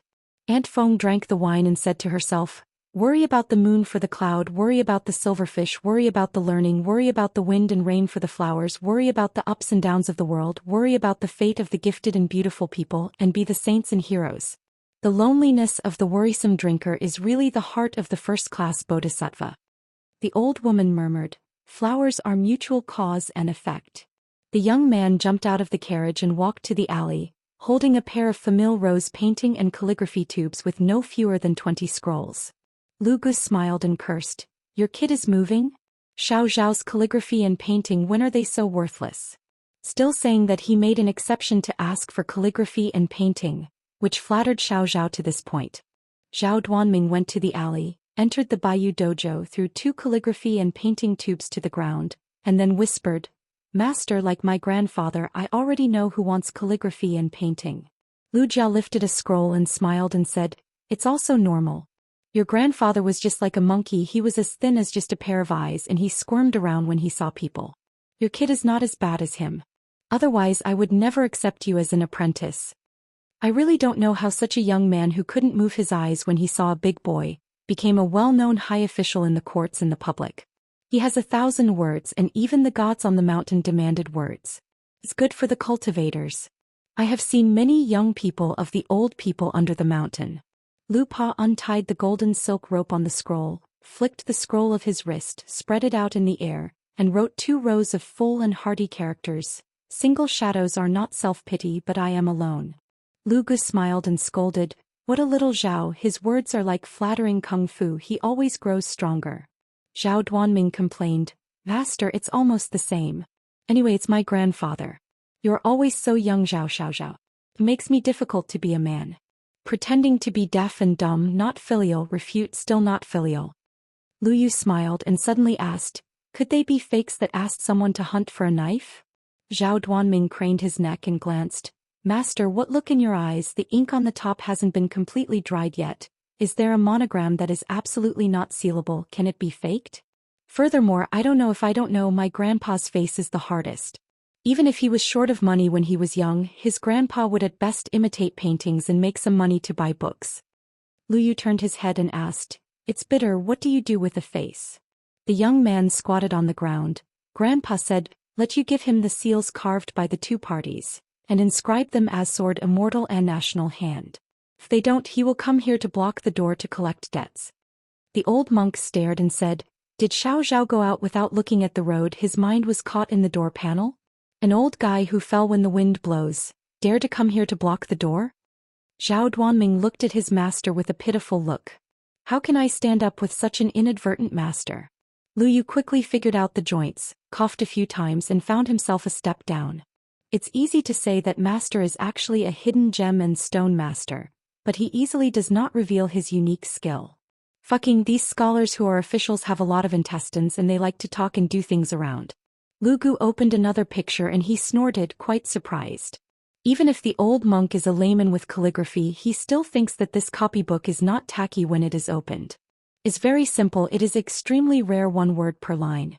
Therefore, after all the words were spread out, it turned out to be as long as 3 feet long. Started with Yunjia 6 years, bitter cold land, the flood is a little flat. Xia Qingyi set aside a lone boat, cross the river gracefully, people, gods, ghosts, gods. Ended with the 4 words Bing's Huyegui. The word is like a spear with an overwhelming momentum. Zhao Duanming was stunned for a long time and said in a daze, "Why did Grandpa give away this calligraphy and painting?" Grandpa said more than once that this character will be used as a pillow in the coffin in the future. Grandpa is a typical weak scholar. I heard that he was frail and sick when he was a child. At the age of 30 he was an official at the Ministry of Households. He had a disagreement with Cui Guoshi. For 6 years in Rongzhou, where the landscape is steep, the former Seiji Longzhong of the Hubei could only go to the border to be the magistrate of the next county, and when his grandfather was out of Beijing he didn't expect to be alive. Back to Beijing. Zhao Duanming once heard his father mention something, saying that your grandma has a strong temperament and has never cried in front of outsiders in her life. Only this time she really cried miserably. When Grandpa returned to Beijing, there was no umbrella for the people and there was no good official voice in the place. There was no poem left. It seemed that except for a package, there was only this word for the extras on his body. Every time the picture scroll is slowly spread out on the desk, the patriarch of the Zhao family in Tianshui will take a pot of wine. Look at a character from a sip of wine in the prime of life, and read the numbers with a sip of wine in the twilight years. Until now, the elderly can read a whole character with only half a pot of wine. And that copybook opened in Xianxia 6 years. Happened to be the year when the Dali Frontier Army won the hard border battle with the Luz cavalry. I was scolded by a book business civil servant who was called a warrior, and it was here. In 1 year, the 120,000 elite Luz cavalry army, which was invincible, was beaten on the ground and killed countless enemies. For the first time, the Dali Frontier Army killed the Luz national territory for hundreds of years. An unprecedented border victory. Using the officialdom of Dali, it's a little bit more elaborate, killing the invincible Lusher cavalry in the past, no one on horseback. Since then, in the northern mountains and rivers of Aquarius Island, there is no more Luz cavalry, only Dali cavalry. Lu Gu gently put away the copybook, turned his head and said to the young man, "Tell your grandfather the 2 seals are wrapped around me." Han Zhoujin, a monk from the earthly branch, left the capital secretly. He came to the land of Jiangyi, a little famous temple. She stood at the door and saw a young man copying scriptures in a squatter, with a focused and meticulous expression, copying a Buddhist scripture in small letters.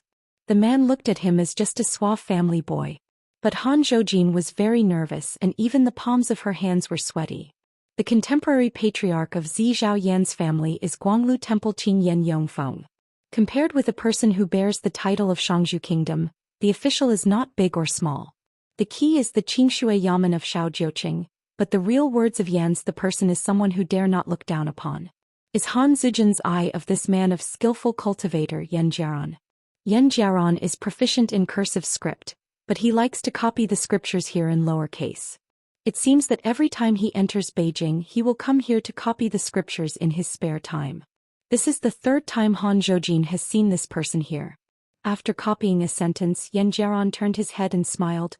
"Come in and sit, what do you want to do?" Yan Jiaran lowered his head and whispered softly, "Miss Han, wait a moment, it's more than 100 words short." Han Zhoujin gently closed the door and then stood by the door. Before meeting that Mr. Qin, Han Zhoujin was afraid of the people in front of him. For a time, there was only the rustle of the pen rubbing the paper in the room. After Yan Jiaran finished copying a Buddhist scripture, he gently put the pen back, turned his head to look at the woman standing at the door and said with a smile, "Sit down instead." Han Zhoujin hurried forward a few steps, moved a chair and took a seat. Yan Jiaran stretched out his hand and held down a rare copybook that he carried on the table. "I used to hear from Cui Guoshi that calligraphy is the least influential trail, inferior to painting. I was advised not to waste my thoughts and energy on this kind of thing. Seeing that I don't repent, maybe I think I have some talent?" After a discussion, I just pointed out a few words casually and threw this cursive copybook to me. Han Zhoujin did not miss a word. "It's just that she doesn't know the use of memorizing these." Yan Jiaran suddenly asked, "At the inn, 9 of you, it seems that you have suffered a lot?" Han Zhoujin was just about to elaborate on the process of those few fights. Yan Jiaran waved his hand and said, "You don't need to elaborate, you just need to talk about how the hidden official pointed you. For example, did he talk about the remains of the Tongbai blessed land, and the sword Immortal servant next to you?" Han Zhoujin didn't dare to conceal the slightest and came one by one. There is still a lack of one person who cannot fill the 9 earthly branches. Except for the young Zhou Xian, each of them has backgrounds and backgrounds. The national teacher never forbidden them to communicate with the outside world. 10,000 ounces of strength, all directions, unobstructed vitality, strict law. Unexpectedly, Yan Jiaran lightly patted the book and started to change the subject again, saying, "The side forward enters the paper, the center forward writes." The cursive script is scribbled, the essence of learning, but in the word righteous, there is that magnificent atmosphere. Girl Han, are you weird? After all, Han Zhoujin is not a stupid person. He finally understood what the other party meant and immediately nodded and said, "Mr. Qin acted very well. He seemed to be unconstrained. In fact, with a little care he found that there are rules to follow and he is everywhere. Within the rules." Yan Jiaran smiled and said nothing. Han Zhoujin held his breath and sat aside. Yan Jiaran smiled and said, "Girl Han doesn't need to be so cautious." Han Zhoujin nodded. But her restraint hasn't diminished at all. Yan Jiaran, responsible for the deployment of all the monks who accompanied the army of Dali cavalry, not only recorded combat achievements, but also was responsible for rewards and punishments. Therefore, in the matter of the monks who accompanied the army, the 3 divisions of Dali soldiers and criminal rituals may not really intervene. Yan Jiaran is like the shadow of a great dynasty only in the night. Is recognized as one of the absolute confidants of the national teacher Cui Yang. This cryptic statement Han Zhoujin naturally cannot verify the authenticity. But Han Zhoujin can be extremely sure of the fact that Yan Jiaran once fought Song Chongjing in his early years. In addition, Han Zhoujin also knows a secret matter. Yan Jiaran and God sect Datianjin Qizhen are friends of great age difference, and they are also irreverent friends. That's why the Yan family can take the lead her from Dali Nianganlang and bring her back to the Yan family from King Tanfu. The friend Qin Pingon said if you didn't guess wrong it should be Lu Jinglong of Taihui Sword Sect. As for he asked you to go to the fire temple to find Aunt Feng, you should openly ask where the formation center is and cherish these 2. Immortal fate on the mountain. Yan Jiaran stood up and said, "Go, it's just time to eat. I will ask Girl Han to eat a bowl of plain noodles." Yan Jiaran got up and took Han Zhoujin out of the shack. When he arrived in the next room there was only a table and 4 benches inside. Because he was the big pilgrim here, Yan Jiaran didn't need to go to the Suzhai pavilion, and directly asked a body-shaped retinue to ask the monk in the temple for 2 plain noodles. Yan Jiaran didn't sit in the opposite seat of the door.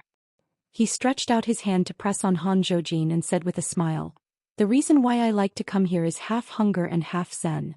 Soon there was a little novice monk who was steady on his feet and brought 2 bowls of plain noodles. Han Zhoujin looked down at the bowl of noodles in front of him. Shiitake mushrooms, reed sprouts, green onions, oily tofu, vinegar radish and several unnamed hot and sour dishes. With the toppings, Han Zhoujin, a pure-hearted cultivator, suddenly had an appetite for chopsticks. Eat their own. Yan Jiaran rolled up a chopsticks plain noodles after chewing slowly, put a veggie dish into his mouth and said for no reason, "Actually when I was young I secretly went to Daoist Mountain." Han Zhoujin was about to stop his chopsticks. Yan Jiaran smiled, "Let you not be too cautious. It's not that I think there is something wrong with you, but that I am the person most afraid of trouble and dislike trouble. I have to remind you of some nonsense. It doesn't matter whether it's annoying but you really annoy me." Han Zhoujin said nothing but rolled up a large chopsticks noodles, bowed his head and ate. "It's quite miserable. I took the mountain and sea turtle in Old Longqing to the Suspension Mountain. That was my first trip across the continent and it was the only time. Along the way I was learning the dialects of Zhongtu Shenzhou. Otherwise, when you arrive at the Fallen Mountain, you will be regarded as a hillbilly, and it will be difficult to pay out. At that time our Aquarius Island is very unwelcome and we, Dali, are regarded as the barbarians in the north. This kind of uncomfortable, not big or small, is everywhere. It is conceivable how uncomfortable I am, such a person who has been described by Cui Guosher as having OCD. Ms. Han, you are young so you may not understand this statement. Of course, you will not understand it in the future. This is a very lucky thing. Guess what, when I have passed the overhanging mountain and walked to the Great Wall of Jianqi, what is the biggest regret?" Han Zhoujin had to shook his head. How to guess this? Yan Jiaran smiled. "Unfortunately it is not the young hidden official. It's the Great Wall of Sword Qi, where the swords are like clouds, and the sword Immortal has only one surnamed Yen. His name is Yen Ming. Still a hero who knows how to do business. Speaking of this, Yen Jiaran rolled the plain noodles with chopsticks and nodded to himself. What is the true dragon vein of a country? Is a horseshoe it is silver. What is the prosperous national power? The most intuitive thing is the deafening sound of horseshoes on the battlefield. There is also the sound of the accounting plan, which can sing in harmony with the sound of the school books. So when I arrived at the Great Wall of Jianqi, the first thing I did was to go to the gate of Yan's house, register myself and say that I was also surnamed Yen from Beipingzu. Yen Jiaran stretched out a thumb and wiped the corners of his mouth. He couldn't help but smiled from ear to ear. As a result, the old concierge didn't even go to the report and gave me a reward. Girl Han. Han Zhoujin raised his head, bit his scalp and said, "Is that the word roll?" Yen Jiaran continued, "I was young and bad-tempered, so I wanted to have a fight with that old man. I never thought that the old concierge who was walking fast turned out to be a golden pill sword fairy." Yen Jiaran stretched out a finger and nodded his forehead. "A flying sword, just stop here making my hair stand on end. Well, it's not enough to pee on your pants. Although I was young at the time and my realm was not high, it was not that I hadn't killed anyone. But the feeling of life hanging by a thread makes me still grieve. It's not that I was almost slaughtered and hard to let go, but that kind of powerlessness. It's too awkward. Why is the other party so powerful? Why is it so weak and stupid? I see 9 of you, they seem to be stupid than me. He, the arrogant man selected from Ezhou mountains and rivers, possessing realm cultivation and treasures of heaven and material, his temperament is so unbearable. Before I was wondering why the master of the national teacher who is best at carve people's hearts, put you on the side, let you sit in the well and watch the sky, each with your eyes on your forehead. It turns out that the national teacher really planned it a long time ago." Yen Jiaran was talking as if he was starting to digress again, squinting his eyes and smiling. "I heard that the Yen Jianxian before the end of the battle he was going upside down at the accountant of Xianshan Chunfan's high and planning to take orders. So no one knows how much I want to meet the young hermit and ask him personally, what is the swordsmanship of Yen Jianxian who is still going to the city with his broken arms and demons? It's just to avoid suspicion. If you don't see it, you can't ask. So this time I call you, there is such a small matter, I need your help to ask about it."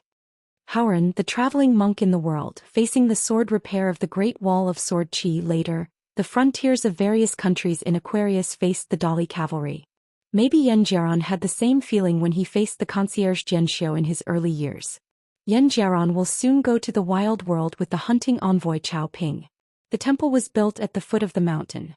After Han Zhoujin left, Yen Jiaran leaned against the door and looked at the green mountain. There is no one in the empty mountain and the water is blooming. Don't doubt that the Taoist sits in meditation in empty space, and the hero receives the sword and is a god. The head of the Ma family in Poyang, Ma Yuan, was born big and round, and his face was full of flesh, but he was well written in lowercase with hairpins, proficient in arithmetic and talked with others always quietly and quietly. Ma Yuan is not yet 50 years old. For a Beijing official in the center, it can be said that he is in the prime of life in the officialdom. However, Ma Yuan is neither a battle fighter nor a cultivator, but now he is in charge of the entire Dali money bag. On the rapid climb of Dallas officialdom, Ma Yuan in the capital to the north and Lu Qingfeng to the capital in the south, is of course the one who gets the most scolding. Because of Ma Yuan nowadays he has become an official book of the household department. A country's phase count. Today, a group of high-ranking officials of the head of the household cleaners were called into the house by Master Xianxia, and they did not dare to breathe. Except for that, Guan Yiran is an exception. There are too many people now. As long as the door is closed, this guy dares to hang on to Master Xianxia after talking about official duties. Yaman worked as an errand, afraid to drink. No one stopped drinking tea. Guan Yiran arrived here after talking about things he would search around for tea. Who made Ma Yuan's imperial examination teacher be Guan Yiran's grandfather? Who made Ma Yuan an official in Beijing over the years as an official in Beijing? And the court's grand plan when he was an official abroad. Ma Yuan is the next second class without any suspense. The problem is that every 3 years in the investigation of Yujing, it has always been 1/3 of an acre of land of the official department of Guanlao Shangshu. Even if there are other auxiliary officials of the Yamen, and the official hat is not small, but the old man is out of it. The name says one thing, the power is monopolized. Ma Yuan scolded the household officials so badly, they scolded them one by one and no one could escape. After training those Lang officials as grandchildren, Ma Yuan left Guan Yiran alone. Looking at the younger subordinate, Ma Yuan had mixed feelings, and he thought of the great-grandfather of this guy in front of him for no reason. Ma Yuan, he is in the 3rd rank. The good news is that your kid has been promoted. The bad news is that your evaluation in the future depends on the meaning of the emperor. But don't worry, Your Majesty and the national teacher, I can still say a few words. In the years when Ma Yuan was promoted step by step from the official department to the post, it was really a bit difficult. It is not how difficult it is to be an official but how difficult it is to be a man. An official escorted unabashedly in the officialdom, and a child of Shangzhou Kingdom suffered a lot of gossip. 3 years and 7 migrations in the staff, even if Ma Yuan was born in the Ma family of Poyang, who wouldn't be jealous? Later he was transferred to the Ministry of Households. Once Ma Yuan was discussing matters with a large group of officials in Xianxia, and he was so angry that he slapped the table and popped a well-known official saying, "Damn, I admit that he is the illegitimate son of old man Guan, okay?" After the meeting on the 2nd day was over, Mr. Guan specifically called the fast-walking Ma Yuan, and said with earnest heart, "Ma Yuan, don't talk nonsense like this in the future. Yesterday's royal study room was discussed. Your Majesty and the national teacher have heard about it." He raised his mouth specifically, and Your Majesty's eyes were not right when he saw me. Ma Yuan nodded. I did commit an official taboo. I never imagined that Mr. Guan slapped Ma Yuan on the back of the head. Thanks to the Chinese teacher's help to say something fair, saying that I can't give birth to a crooked cub like you. Joke is a joke. Ma Yuan is actually very clear why he can go straight in the officialdom. Because I am proficient in arithmetic, I have a natural sensitivity to numbers.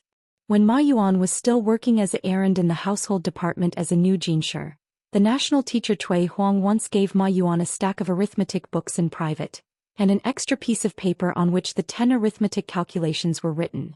Difficulties and 10 similar imperial examination questions. Ma Yuan asked, "Iran, do you think Dolly still needs a new national teacher?" Guan Yiran's head grew loudly. "Uncle Ma, this kind of question, ask me what a cold seat officer does. You have to ask the emperor to go down. Don't call Master Xianxia anymore. The only ones who can answer this question are a pair of uncles and nephews with different surnames." Ma Yuan scowled and said, "Fuck you, 6 yamen big and small, it's the coldest bench in our household." Guan Yiran began to dig through the cabinets again. Now Master Xianxia's tea hides are becoming more and more concealed, and while looking for it he casually said, "Whoever has a big official hat will have a louder voice, is worthy of being Ma Xianxia's illegitimate son, so he dared to be so bold in words and deeds." Ma Yuan rubbed his cheeks, they really owed it. Master Xianxia leaned back on the chair. The case documents on the table were sorted and neatly organized. All the books were folded, not even a wrinkle. May not be a civil and military official in Daoist officialdom. Everyone wants to be a good official by nature and can be a competent official. It's just that when there is a man in the temple year after year, I look at everyone so coldly and no one knows what that person is thinking, so we can't help being a good official. But that person in private said to Ma Yuan, "One day he is no longer in officialdom and you can still do this. That is the true knowledge of work. There are 2 or 3 confidants in the world, you don't need to hate them." Ma Yuan did not dare to say that the national teacher was his confidant, let alone call himself the confidant of the national teacher Cui Yang. There is a very pleasant event in life, not in vain of this life. I, Ma Yuan, as a planner of a country, did my best for the Dali court, so that the invincible Dali cavalry would not be short of 1 or 2 silvers in warfare, and he never buckled 1 or 2 silvers after the war. Then Ma Yuan is not bullish, who counts? Thinking of this, Master Xianxia felt that the bastard's ruining cabinets suddenly became a bit pleasing to the eye. Ma Yuan glanced at the handwritten inkstone on the table and said, "The inkstone has no inscriptions and there is no good point. Just treat it as a beautiful jade and don't cut it."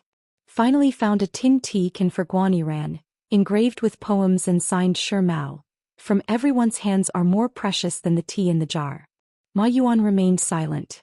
Guan Yiran put the tin can in his sleeve, slapped his head, said that there was an official document that needed to be dealt with urgently, and walked out the door in a hurry.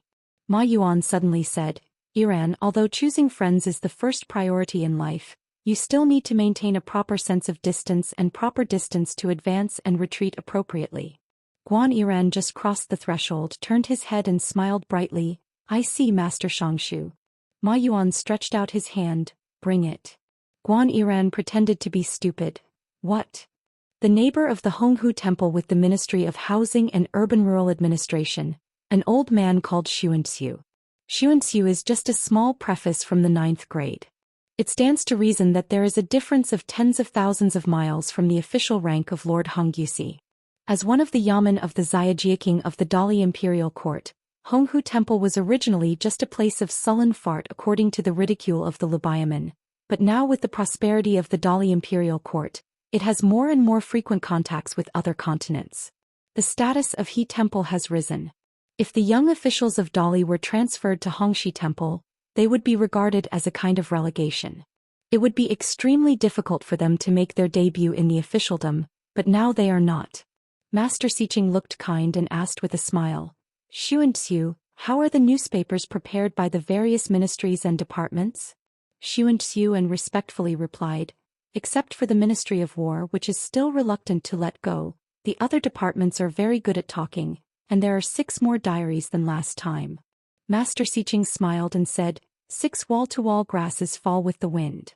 Xianxia can only be treated as if he did not hear the grievances of the old man.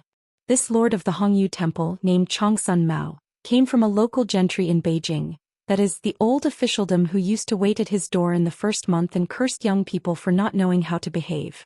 But whether it is years, seniority in officialdom and official hats, the eldest son Mao is 1 generational grade lower than the old man Buguan.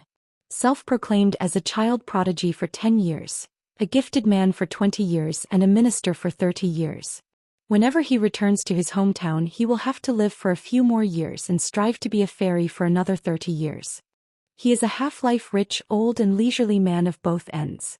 Honghe Temple is one of the old yamen that the Dali Imperial Court has never changed address, so it appears to occupy a very large area. The upper reaches of the Changpu River flows through here, so there is a small bridge inside the yamen with beautiful scenery. In the last 100 years, one of the achievements of the successive Lord Xiqing of Hongyu Temple is to withstand the pressure one by one, never relocate, never let the virtuous. Long Sun Mao gently rubbed his wrists and took the young squad to walk along the bridges on the river. The pine and cypresses along the river are evergreen and the colors are towering. The old man walks on the bridge slowly, looking at those who are about the same age as the Dali Honghe Temple. Gumu can't help but sigh with emotion. Human life is also straight. This thing has been for many years, and those who go and never return are also pine and cypresses who do not change with time. The old man stomped his feet and said with a smile, before you group of young people entered Hongyu Temple, you didn't know that the officials here were frustrated. Speaking here, regardless of the size of the official hat, the voice will be raised a little bit, as if we are afraid that all the officials of the Hongyu Temple of the Dali Song family are deaf. Are you angry? In all the yamen in the capital, Cui Guesher is the most cold-blooded of Honghu Temple. The number of visits here is very few, very few. The last time Cui Guesher set foot here was the end of the winter in the 5th year of Yuanjia. So, the old people of Hongfu Temple were indeed guilty of being told about this matter by other yamen, and they were a bit unable to lift their heads. At the end of that winter, a small official of the Lu dynasty was able to lead the envoy to the capital city. At that time, as the newly appointed Hongye Saiking, I accompanied them on the tour. Hearing a word, my face was blue with anger, my lips trembled, and I almost had a fight with them without rolling up my sleeves. The old man patted the railing of the bridge. If I remember correctly, it's near here. The old man raised his hand, raised it high above his head. The Lu's official at that time looked at us this way and talked to us this way. The sound of horseshoes at the border is not loud, and our Honghe Temple officials speak loudly no matter how loud they are. As long as the horseshoes are thunderous in the battlefield and you don't say a word, no one dares to talk nonsense. The old man put his hand away and pointed to Xianxia. You young people in the Dali officialdom, especially the officials who are now serving as servants at our Hongxing Temple, are very lucky, so you should cherish this hard-won luck even more. We must be prepared for danger in times of peace and we must continue our efforts. The old man ridiculed himself after holding his hands in his hands. I was suffering from internal injuries that time, and I was going to resign in a fit of irritation. I felt that there was me without me. Anyway, it's useless. On the day I submitted my resignation to the imperial court, the national teacher came to Hongyu Temple unexpectedly. After all, I was still the biggest official here, so I came here to see the master of the national teacher. I was grieved and deliberately fart. I didn't let go, and the master of the National Normal University did not say anything, did not persuade, curse, or get angry. Afterwards, it was rumored that the national teacher had a frank meeting with me and pointed the country. There is no half-coin relationship. In fact, the national teacher had just asked me a question: if it's only fun to be an official when the country is strong, then who will be an official when a country is weak? The old man patted his shoulder for no reason, but unfortunately it was not the end of winter and it had not yet snowed heavily. The meeting at the end of Xianxia's 5 years was a heavy snowfall in the middle of winter. The snow on the road was so heavy that the pines and cypresses would make the sound of breaking branches and crackling from time to time. Before leaving Hongyu Temple that year, the national teacher patted Chong Sun Mao on the shoulder with a smile on his face and a calm heart, and spoke to the outgoing Hongyu Temple Qing. But it doesn't matter, your eldest son Mao is not willing to be a poor officer, and others have come forward. You can just retreat to the mountains and enjoy the blessings, and the literati talked with their hands and cursed the world. You can rest assured that the future Dali court will be able to tolerate it. Book business like you is maddening. Long Sun Mao looked into the distance on the road. It seems to vaguely see a scene from the past. An old man with frosty white temples, drifting away in the wind and snow, left Hongyu Temple. Long Sun Mao still has some words today and he did not say anything. For example, that year when I was so angry that I was so angry that I was so angry that I was so angry that Chong Sun Mao felt ashamed of death. It was the old people from Dali Honghe Temple who glimpsed from the corner of his eye, the almost numb look, that kind of course it comes out of the bones. Long Sun Mao continued to move forward. Fortunately, during a peaceful and prosperous age, I was born in a virtuous doorway, young and famous, a good officer, a wealthy family, married a beautiful woman and gave birth to a smart child. Encountered a change unseen in 1,000 years. The government is clear, the army is strong and the horse is strong. I rose up quite well and tried to turn the tide. If you have a grandson, if you can die without disease in the future and have a good posthumous life like this can be said to be a blessing. The eldest son Mao suddenly turned his head and asked, "How is the knowledge of that Lord Qin Shan?" Xianxia was a little surprised because Lord Si Qing had already asked the same question the last time I met, and Xianxia had also given his own answer. Chong Sun Mao raised his hands, sighed gently and said with a smile, "How difficult is it to write a poem?" It's like writing poems, and being an official is also like that. Maybe the same is true of being a national teacher? Since fun sounds like a cloud. In a big mansion in Ichi Lane, above the hall sits an old lady with a dazzling spirit, holding crutches in both hands, smiling and looking at the Empress and Empress outside the door as well as a little girl. The old woman was honored as the old lady in the officialdom of Dali. She is only 12 years younger than Mr. Guan, just one round of difference and the same sign. The old woman stood up and saluted the Empress. Received a gift first, and Queen Yu Mian hurriedly returned the gift as a junior in the family. Yu Yu grinned and shouted, "Second aunt." The old lady nodded with a smile. Song Su only felt extremely awkward. The old lady usually rests in her hometown. Shang's Huguo surnames, not all of them have settled in the capital like Yuan and Chao. For example, the foundation of the Guan family is still in Yunzai County, Izhou. The old prince and Queen Yu Mian sat on 2 adjacent chairs. The old woman stretched out her hand and gently held Yu Mian's hand, looking at the little girl sitting opposite, with a kind expression and gratified smile. "I haven't seen you in a few years. At last it looks a little girly, and it's a little ups and downs when I walk. Otherwise I look like a tomboy and it's hard to marry." Yu Yu laughed and said, "It's easy to say it's a double or triple every year. It won't take a few years, and it will soon be worthy of the word spectacular. When the time comes, Gayan and Han Zhoujin will be more than but I." Queen Yu Mian smiled as usual. The prince, who was sitting next to Yu Yu, had to sullen his face and drink tea in silence. The old lady listened to Yu Yu as an ear-reporting god, and talked about some recent anecdotes in Beijing. Occasionally comment a few sentences. Being a human being, it's very simple. Try to do a few frowning tasks and try to keep as few as possible nauseous around. The road will be wider. The little of Yuan Huajing, his practice was too smooth, his realm came too fast, his master temperament didn't keep up, and he went too fast with a person and his brain didn't keep up. The Prince Song Su still pretended not to hear anything. Actually, the old lady is about the same age as Yuan Huajing. From the side of Yu Yu, who was unobtrusive, Song Su also heard of an old story. When Yuan Huajing was young, he had a more quaint dispute with the old lady of the same age. The old lady said, "On the way here at the border of Jiangyi, I saw a hovering fairy from a distance. King Luo seems to be on top." Dali Domain King Song Mu, a compatriot of Emperor Song He, was appointed to the clan Guluozu. Luozhou is also one of the birthplaces of the Dadu in the middle. Song Su immediately said, in response to the words of the old lady, "The uncle has already taken a boat to the wild world."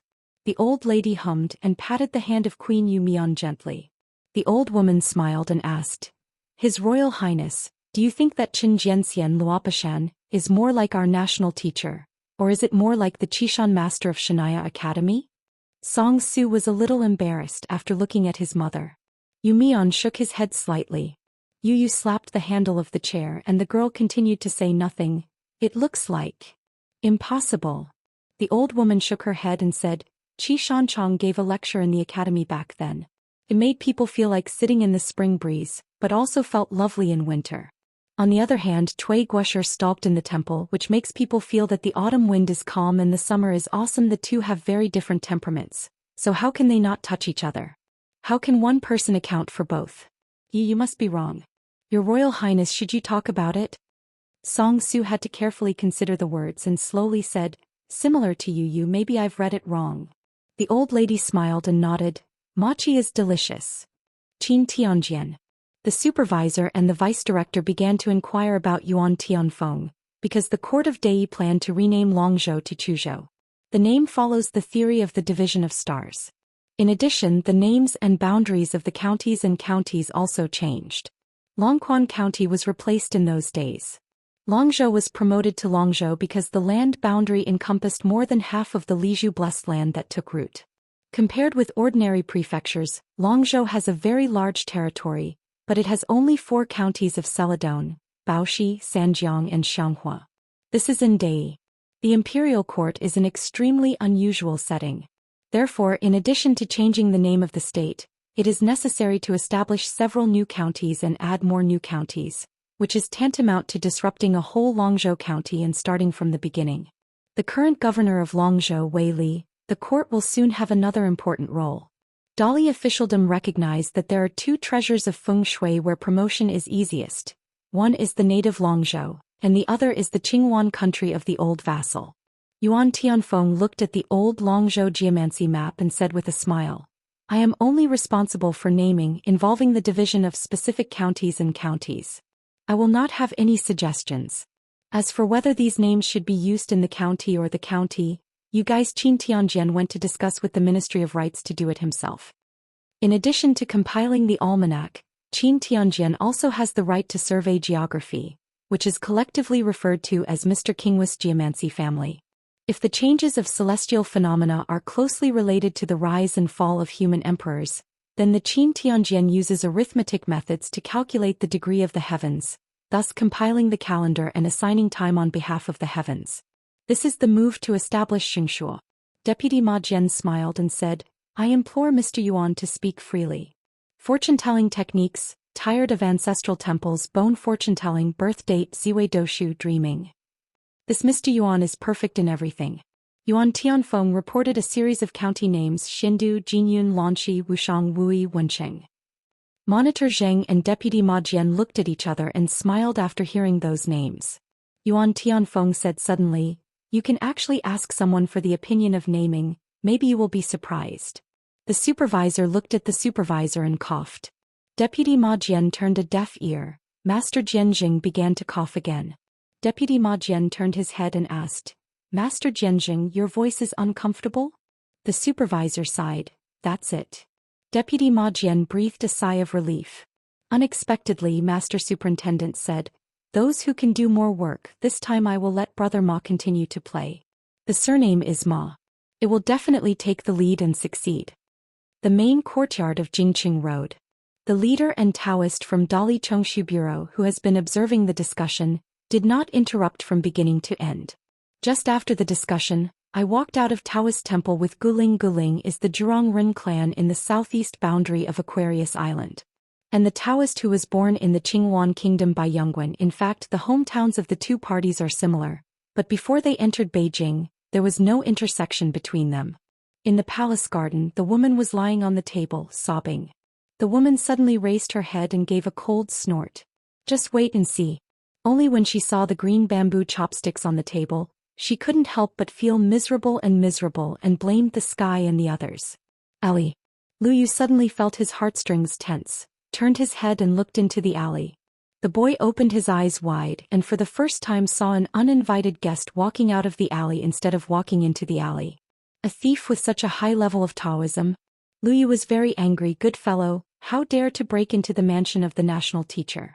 When the nascent soul monk, is a vegetarian. The old monk's face was sinking. Hurry up and report his name and then follow me to the criminal ministry. If this guy rushes into the alleys, he can still be a bit accommodating and he will stop if he stops. Even if the opponent's art master is bold. But this boy dared to cross the border directly, swayed out of the national teacher's house and walked in front of his eyes with a big swing. Then I'm sorry, there is no room for maneuver, no discussion. The man stood on the edge of the Baiyu dojo and introduced himself. Beidasheng Jingzhuzhong. The young man just wanted to habitually explain to master, introduce a few sentences and then add a sentence. He has never seen the picture scroll of Beidasheng Jingzhuzhong. I don't know if this one is true or not. So I can tell the truth, master. You have to decide by yourself. Lao Xian Master Lu almost burst into tears and finally met a person who signed up on his own. I saw Lu Jia all upright, turned sideways to make way and said solemnly, "Welcome Mr. Zheng to visit often." Qin Pingon walked out of the gate of the imperial city and said, "Xiaomo, let's take a few steps and take me to follow the ferry."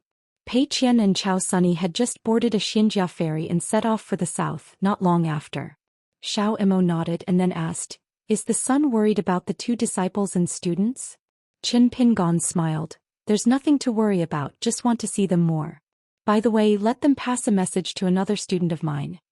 Xiao Mo curiously asked, "The student of the sun, but the Mr. Cui mentioned by Lu Daoyu?" Qin Pingon asked, "What did your fellow Daoist Lu say about Cui Dongshan?" Xiao Mo replied, "In the front, middle and back and at the end Lu Daoyu has a 4-character comment. They are the geniuses of heaven, the merits of the world, the rise of the world and the eyes of the world." Qin Pingon nodded, rarely showing a look of disappointment, and whispered softly, "That's why I'm a husband, I've always been considered a misnomer."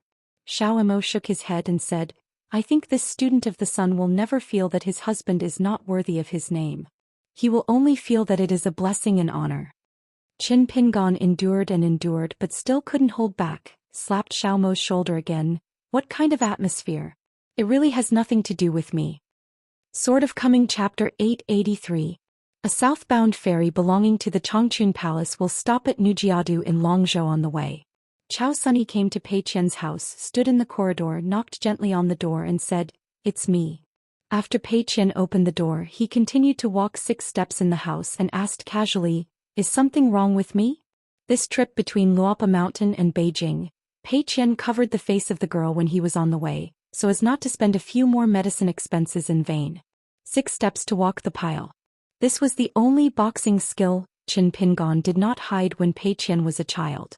It's just that Xiao Haitan at that time didn't look at it and felt silly thinking about Lao Wei and Xiao Bai all the time, giving her a piece of skill without hardship, the peerless martial arts that fell from the sky. Chao Qingqing stood at the door. "I will come back when you finish practicing?" Pei Qian looked weird and said, "Except for sleeping, I'm practicing boxing." Chao Qingqing was a little embarrassed. Pei Qian said, "Talking and chatting will not delay walking." Chao Qingqing crossed the threshold, closed the door gently, sat at the table and poured himself a glass of water.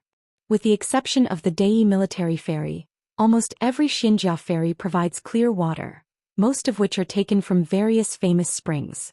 In the early years I didn't know which good deed it was. The beauty of water on a continent was divided into 7 classes. For example, the Pearl Spring of Baishui Temple in Qinghuan Country, and a pool of Yunxia Mountain Dragon Peak. It is said that the water in the cup can be higher than the cup surface without overflowing, and the pool water can even float copper coins. There is also the old view of green plums in Nantang Lake, and the pot of water on the table is the unique Lingqiu of Chongqun Palace. It is said to be of great benefit to women's appearance. It can remove the crow's feet, which has a miraculous effect. When Zheng Dafeng was still guarding the gate at the Luopa mountain, Chao Qingqing wanted to go to Beijing to take the exam. Zheng Dafeng started to beat Chao Qingqing to take the test.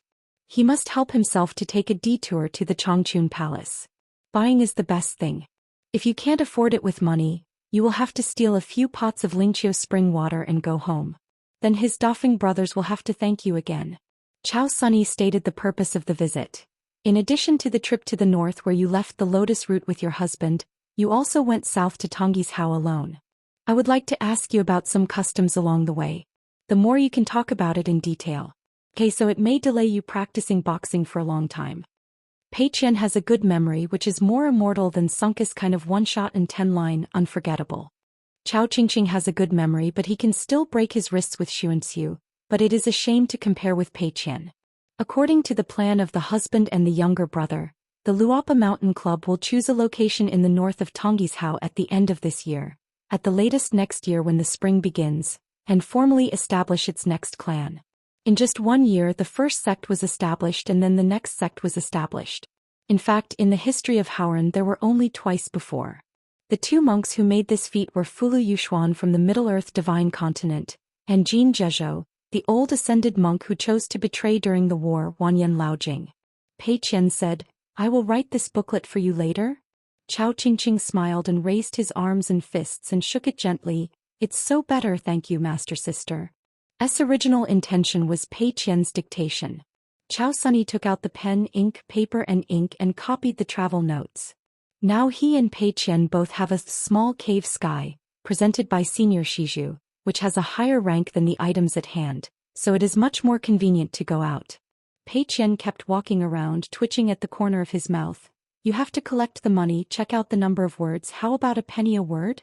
Chao Qingqing nodded and said, "No problem. I knew this a long time ago and I can't get around money." Pei Qian walked 6 steps at a time between piles, took out a large account book from his sleeve and threw it to Chao Sunny. Essentially 200,000 characters, and the content is written in teeny lowercase. She was obviously prepared early and only waited for Chao Qingqing to ask for it. Looking at the ink marks, most of them are travel notes written temporarily in the Inn and Dali capital. Chao Qingqing turned a few pages and was quite surprised. In addition to describing the territories, mountains, rivers, Bingbei temples, auspiciousness and customs of various countries along the way, Chao Qingqing also involved local products such as salt and iron and even copied no. There are many official maps mixed with the content of the county chronicles. Pei Qian stopped walking and sat at the table. The ball hair bun, high forehead. The whole person looks clean and tidy, very heroic. She quietly looked out the window. Is not a beautiful woman, but today's Pei Qian must be a woman who remembers me when I see it. The clouds were high and low outside the window and Pei Qian looked a little lost. Master once said that the articles in the book are the mountains and rivers of the desk, and the mountains and rivers of the world are the articles on the ground. They can be eye-catching and cultivate sentiment, especially the latter. You can't collect money in vain. The great white goose also said that everyone can't learn from masters, but they can't be engraved with masters and they can't be learned from masters. That is to say, painting tigers can't be anti-dogs. Lucky for both of us, so good. My husband, your master, where can I find it? Putting away his thoughts, Pei Qian turned his head and looked at Chao Qingqing. Chao Qingqing noticed Pei Qian's weird eyes and asked in doubt, "What's the matter?" Pei Qian asked, "You have been robbed of the Lord by the little brother, so you don't have any emotional ups and downs?" Chao Qingqing smiled freely. "Of course I'll be a little bit disappointed, but am more relieved." Chao Qingqing raised his hand and patted his shoulder lightly. "I still don't have enough skills to bear the burden. Master at your age is almost a hidden official of the Great Wall of Sword Qi." Pei Qian twitched at the corner of his mouth. The saint's teachings, disciples don't have to be inferior to the teacher. "I see you, Xian." Chao Qingqing held back his laugh. The reason why the saint taught so much is that the disciples are inferior to the teacher. Besides, the master didn't write the phrase blue is better than blue in the book. The reason is it's the truth, but it's easy to understand and hard to do. Pei Qian doesn't say anything more. She is good at talking about crookedness. Forget it, the 8 classics of Xing'er make sense, but I can't say this to Chao Mumutu. Has second place. Chao Qingqing is ready to get up and say goodbye. With this booklet, when he arrives at Tongyi's house, he will follow the route in the book and walk down to earth. Pei Qian suddenly asked, "When do you plan to condense the pill? Will you ask the teacher to help guard the customs?" Chao Sunny had to sit back in his chair and said, "At the top of his house, there is actually no need to guard the gate. When the site selection is finalized and the sect ceremony has been held, I will retreat to the next sect and retreat. In the words of the younger brother, as soon as the door is opened, there will be an extra gold pill on the mountain immediately, which can help the next sect to ask for a good sign for a good start." Pei Qian smiled and said, "No wonder you are not in a hurry." Chao Qingqing laughed off. While standing without confusion, the golden pill is formed, the primordial infant is cultivated between the old and the rare, and the jade is between the ages of 102. This is a mountain examination paper, given by Mr. Liu in Uafuti in his early years. Chao Qingqing began to practice step by step in his hometown. With the guidance of Mr. Zhong, the climbing road is not fast but it is steady. The 3 natal creatures are rare in the old lotus flower blessed land, but compared to the ancestors of the Howren world, their rank is not high and they are not enough to see. It's not that Chao Qingqing can't break the border faster, but it's not necessary, and indeed, as Pei Qian said, don't worry. Therefore, in contrast to Pei Qian, who has shattered the mirror and is like a bamboo, he does not talk about scholarship, but Chao Qingqing only talks about practice, which is indeed very bleak. Pei Qian added, "Cultivation is similar to martial arts. As long as you have tenacity, you will have stamina, and if you have stamina, you will have the opportunity to make a difference. Like the boxing theory that Grandpa Cui said, the world is the easiest to practice boxing, you only need to pass one more punch than your opponent." At the Great Wall of Jianqi, Big White Goose once took the 2 of them and went privately to the top of the city to find the uncles who had found them 3.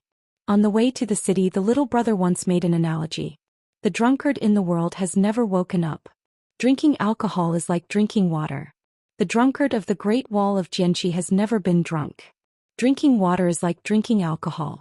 Pei Qian could tell that uncles will like Chao Qingqing's nephew very much. On the other side of the city, he pulled Chao Qingqing and asked many questions. Chao Qingqing had some answers that made uncles frown, and some of the answers made uncles nod and laugh. In the end, I don't know what Chao Qingqing said which made uncles unexpected and burst into laughter. At that time, Pei Qian and De Baigo were sitting a little far away, and she couldn't really hear the specific content of those questions and answers. So I asked the Big White Goose what Chao Sunny said last. The Big White Goose repeated a sentence that made Pei Qian's creeps. "Knife must be cut from the throat to kill." Frightened Pei Qian to death. Why, Chao Mumutu looks honest, but is it that he is suffocating bad every day and is planning to go over the old account with himself one day? Fortunately, De Baigo explained that it was Uncle Zhou who was asking Chao Qingqing about his scholarship. At that time, Pei Qian was half-trusted, always thinking that Chao Mujiner was broken. Later in the master's house, a few people helped Master to seal seals to earn money, and then by chance, Master gave Chao Sunny a carving knife that had been treasured for many years. Xiao Heitan was actually shocked at the time. Chao Qingqing said, "I thought you would take the opportunity to say a few strange things." Pei Qian rubbed his cheeks, turned his head and looked out the window, stretched his waist. "It's not a kid anymore, nothing interesting." Chao Sunny said tentatively, "This kind of small chat you don't always keep accounting, right?" Pei Qian smiled and said, "How is it possible?" She did not say what is possible, what is impossible. Pei Qian didn't have a reason to think of the junior sister of the Great Wall of Jianqi. Guizhujiu nicknamed Lvduan. At that time Guizhujiu was taller than Pei Qian. When the 2 of them fought in secret, they always ate the money. When speaking, Guizhujiu always liked to look at Pei Qian on his knees. I once raised my arm and asked Pei Qian in a serious manner, "I don't know if you have any armpit hairs here. So how often do you shave?" "What shave?" The thing that makes Pei Qian overwhelmed the most is that it's really not that these words are so bad. Pei Qian's swearing words are actually very good when he was a child. Only when he grew up he stopped. I don't know. Whenever I don't say this anymore, Pei Qian remembers everything, only this matter it seems that I have never thought about it and can't remember it.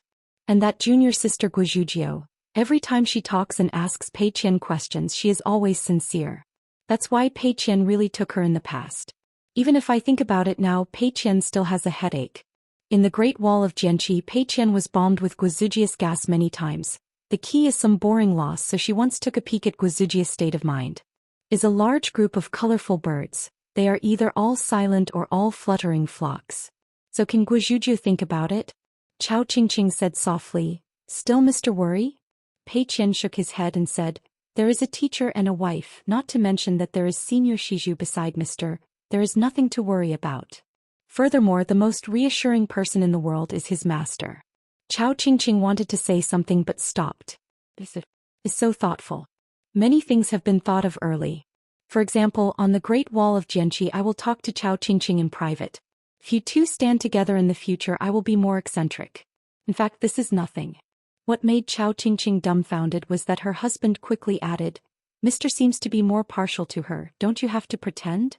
Finally patted the boy on the shoulder, and the husband suppressed a smile and said, don't blame him who made her a girl, you are a boy. Pei Qian recovered and keenly noticed that Chao Sunny's mood was abnormal, so what happened? Chao Qingqing smiled and said, it's nothing. On the fairy side, someone used the martial arts method of converging sound into a line. I take the liberty to ask, but Master Jing? Pei Qian frowned slightly, turned his head and looked at one place. Seeing Chao Qingqing cast in to check his sight, Pei Qian explained, it's that Yu Hong I somehow found me. Chao Qingqing asked, is the other party deliberately following? Pei Qian shook his head and said, it should happen to go south on the same boat. In fact, when Yu Hong boarded the ship, Pei Qian was aware of it. This famous lord from the old Zhuing dynasty deliberately restrained the Grandmaster's aura, suppressing the realm in the remote travel realm. Pei Qian explained, I heard that a direct disciple of Yu Hong in his early years seemed to have an unclear marriage with the goddess of water in Yuyejiang. There are even more strange rumors about this proud of Yu Hong. My disciple, there is a confidant who is a true couple and has no status as a couple. The woman is a golden elixir on the mountain and is proficient in water law, because an immortal cave next to the Yuye River is a suitable place for practice. The treasures of geomantic omen of the water law, in the end somehow the three martial arts, the earth immortals and the water gods are all dying to each other. However, all these messes are all gossips from the world, so it is impossible to make sure. Yu Hong will take this ferry, which is reasonable and not obtrusive. Chao Qingqing nodded and said, the latter is more likely. Hongzhou town is the place where the three rivers converge, and now it is one of the most important waterway hubs in Dei. It is known as the place where gold flows and silver flows. However, the three rivers have different water properties, and the Xihua River is soft, full of aura and stable. In addition, although it is called the Chongdan River, it is actually turbulent, strong, turbulent and turbid. It has been flooded since ancient times and it is often thunder in the daytime. It is the most difficult to control. It is also recorded in the county chronicles of Dali Prefecture and collected by Chao Qingqing. There are several books of ancient Xinshui Kingdom official history and wild history. The book contains the miraculous record of, this water is connected to the sea. The of this river has been suspended for many years. Under the pseudonym of Li Jin's bookstore treasurer, it serves as the new Xianxia's wing of the Chongdan River. God is the one who has the closest relationship with Luopa Mountain. The Yuye River has the most curved riverbed, so its water is impermanent.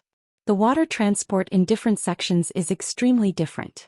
Therefore, there are river sections with auras that are barren, such as the place of nowhere, and there are also auras in mountains and rivers. They are all opened up by the goddess of water, Yi Qingzhu. Several monastic mansions have also been paid for by Yuyejiang. Pei Qian glanced at Chao Sunny. You are a gentleman and you know more about quack scandals than me? Chao Qingqing had to explain. I heard Uncle Jing say that two women who were close to each other eventually turned into enemies. There is often only one situation because there is a man. Regarding the name Jing Dafeng, according to Jing Dafeng's statement, he is about the same age as Chao Sunny anyway and looks similar. Standing together, it is easy to be mistaken for a long-lost brother, so call him, just say Brother Jing. If you call Uncle Jing, call him old, no one will believe it. You must know that at that time, Chao Sunny had just left Uwafudi and was still a teenager. Anyway, Chao Sunny made up his mind and just called Uncle Jing when they met. Instead, it's Qin Lingjun, a big-wind brother, shouting very familiarly, hooking up his shoulders, and often before he talks a few words he looks at each other, and then a freshman. Small, laughing with arms akimbo. Pei Qian said, Uncle Zheng is a treasurer at Feixingcheng liquor shop. He will definitely not be lonely. Pei Qian frowned again and said in his heart. The other party came to the door. In addition to Yu Hong, there are 4 people who are all Lianjiazi, but the realm is not high. 2 of them, listening to breathing and footsteps, should be with Yu Hong as a martial artist of the same line. As for whether their identity is Yu Hong's direct descendants or disciples, it is difficult to say for the time being.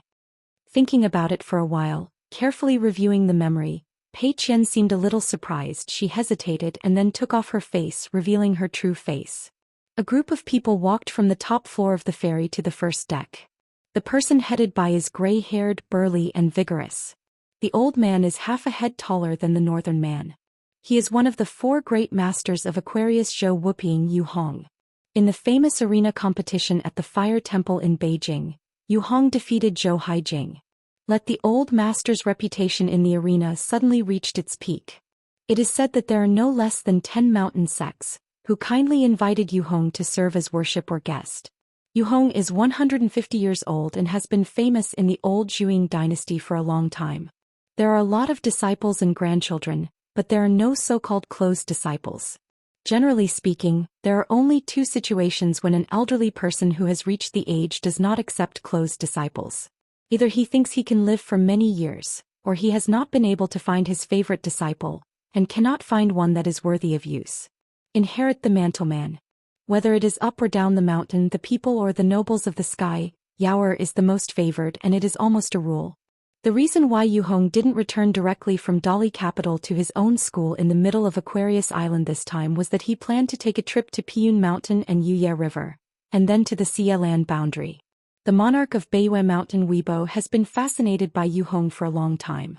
As for the love and hatred entanglement between the goddess of water Yi Qingzhu and one of his disciples, Yu Hong did not intend to resolve it.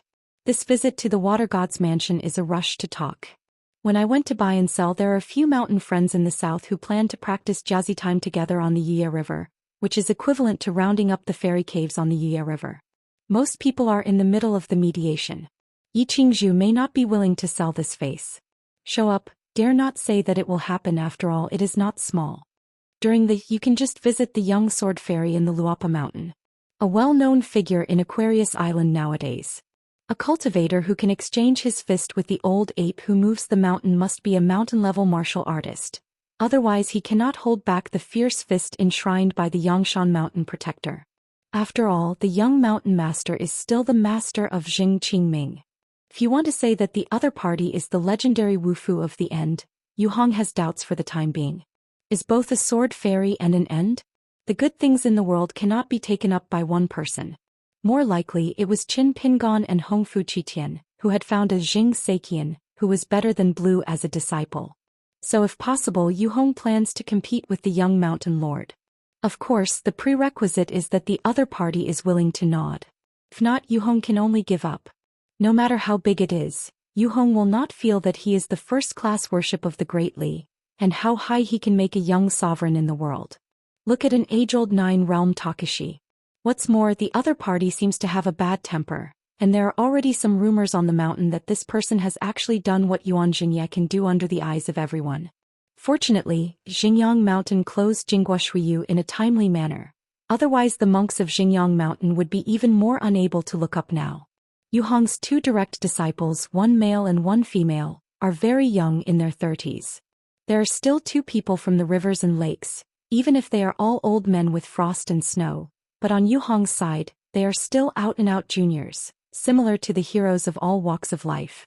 Now they have been recruited and become Yu Hong's own school. People. Yu Hong and his group came to a corridor and saw a young woman waiting outside the door. Yu Hong stepped forward a little quickly, clasped his fist and smiled. I'm here uninvited and I take the liberty to visit, and I hope Sheng Zongshi Hai Han. Pei Qian quickly glanced at the other 4 pure martial artists without showing any expression, holding a fist in return. I am fortunate to meet Senior Yu. Yu Hong mistakenly thought that the other party was hearing about the news that he was going to compete with Zhou Haichao, so he disguised himself, entered Beijing quietly and watched the battle quietly. Fisting is afraid of being young and strong. Yu Hong has to accept the old a bit. Not to mention the Shenhua's introverted money. Even if he wins Zhou Haijing, Yu Hong knows that within 10 years he will definitely not be Zhou Heijing's opponent. So taking advantage of my old bones and a little energy, I tried my best to pave the way for these direct disciples, in the arena, in the officialdom and in the mountains. Yu Hong smiled and stretched out his hand. Introduce you Longshan School Yu Kangmeng Days Bangxian Zhu Fengxian. They are all friends of the rivers and lakes I have known for a long time, and I personally invited them to serve as the elders of their own school not long ago. Both of them are martial arts fighters. In fact, this is Yu Hong helping people to take the high ladder. Yu Kangmeng and Zhu Fengxian, although they are both famous martial artists, but on Yu Hong's side they really don't invite them in person. Different from the 8 sects of Jianghu sects created by more than a dozen disciples who entered the room, the Fushitang founded by Yu Hong himself has a very high threshold. It has always been refined but not too much. Together with the biography, elders and various members, there are only more than 50 people. It's more like the patriarch hall of a fairy house on a mountain. Yu Hong continued to introduce. As for these 2 children, they are my underachievers, Yan Guan, Huang Mei. The young couple said in unison, I have met Senior Zheng. They are full of curiosity about the woman whose real name is Pei Qian. There is also a kind of looking up with awe. Pei Qian said, Senior dare not be the word, just call me Pei Qian. 2 young men and women who are martial artists in the 6 realms, how dare they call the woman in front of them by their names? The senior master is polite with you, but the junior is really not polite. That is not called straightforward, stupid. It has always been a mystery about the age of this great master woman nicknamed Zheng Seiqian. Some say she is in her 40s, some say she is half 100 years old, and even more that she is actually nearly 100 years old. She is similar to the Huang Yiyun in Tongyi's Hao in the south, but she is well maintained and has a good beauty. Anyway, she was a tyrannical generation who was born out of the sky. At the beginning, she appeared on the battlefield in the middle of Dadu with a nearly invincible posture, with heavy punches and ruthless methods. On the battlefield of Dadu, she seems to be alone forever, deliberately choosing a place where the wild army is extremely thick and dangerous, because of being afraid of accidentally hurting the monks of your own faction. The only exception is that she punches to save people, often sculpting a road and taking people out of the battlefield together. So, Xianxia is now well known in Aquarius, and it is estimated that none of the 3 fish rainbows can match.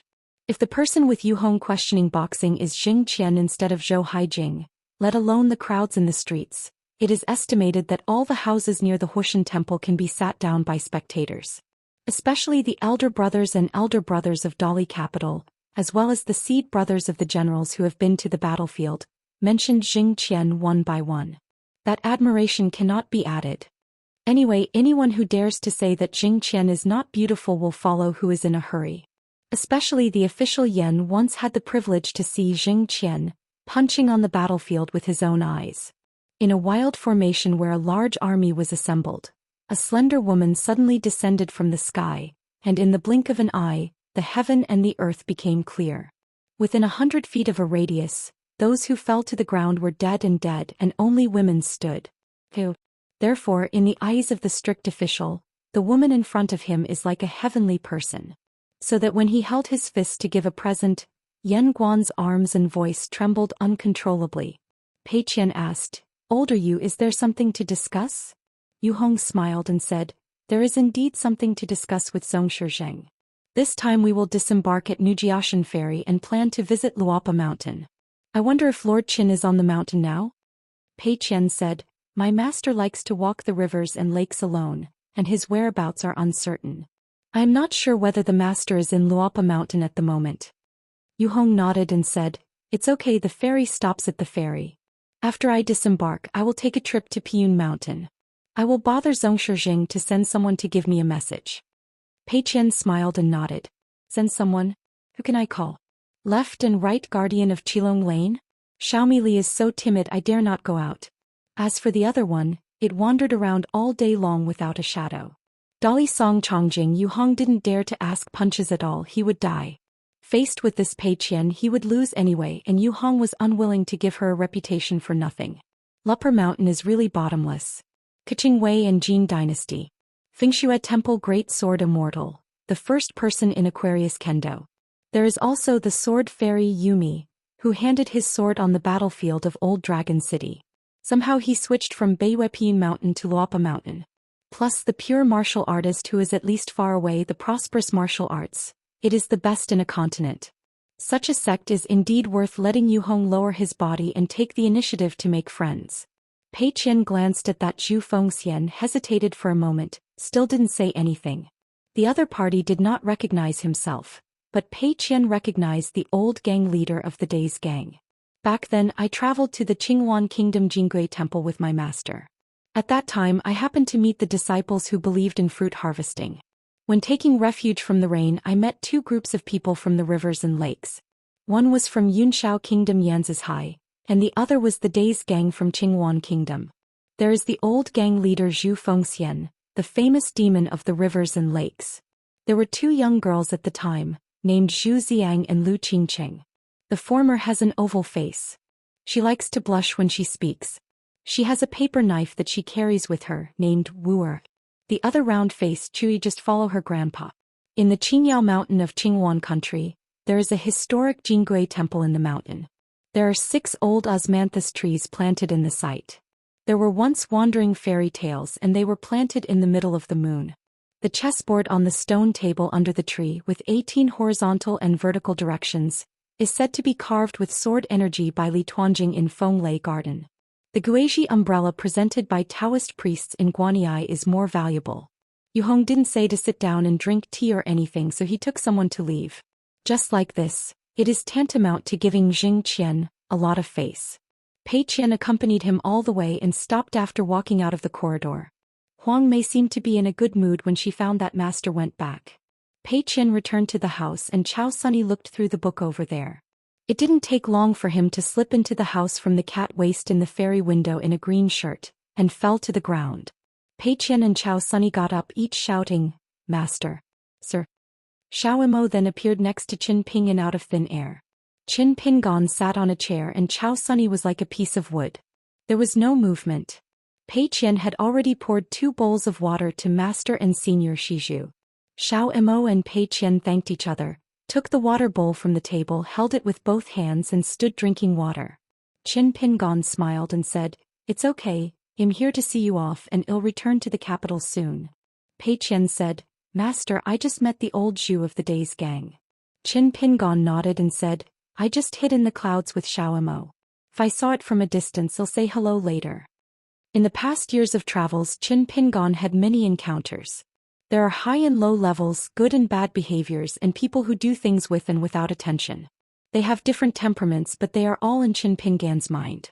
Qin Pingan holds the bowl in one hand, rests his cheek with one hand, glances at Pei Qian and then at Chao Sunny.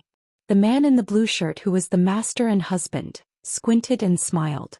Qin Pingon then told them the conjecture originating from the Dei Palace clearly and unmistakably, and asked them to return to Luopa Mountain to remind Cui Dongshan that the Tonggizong's next sect should be selected for the site.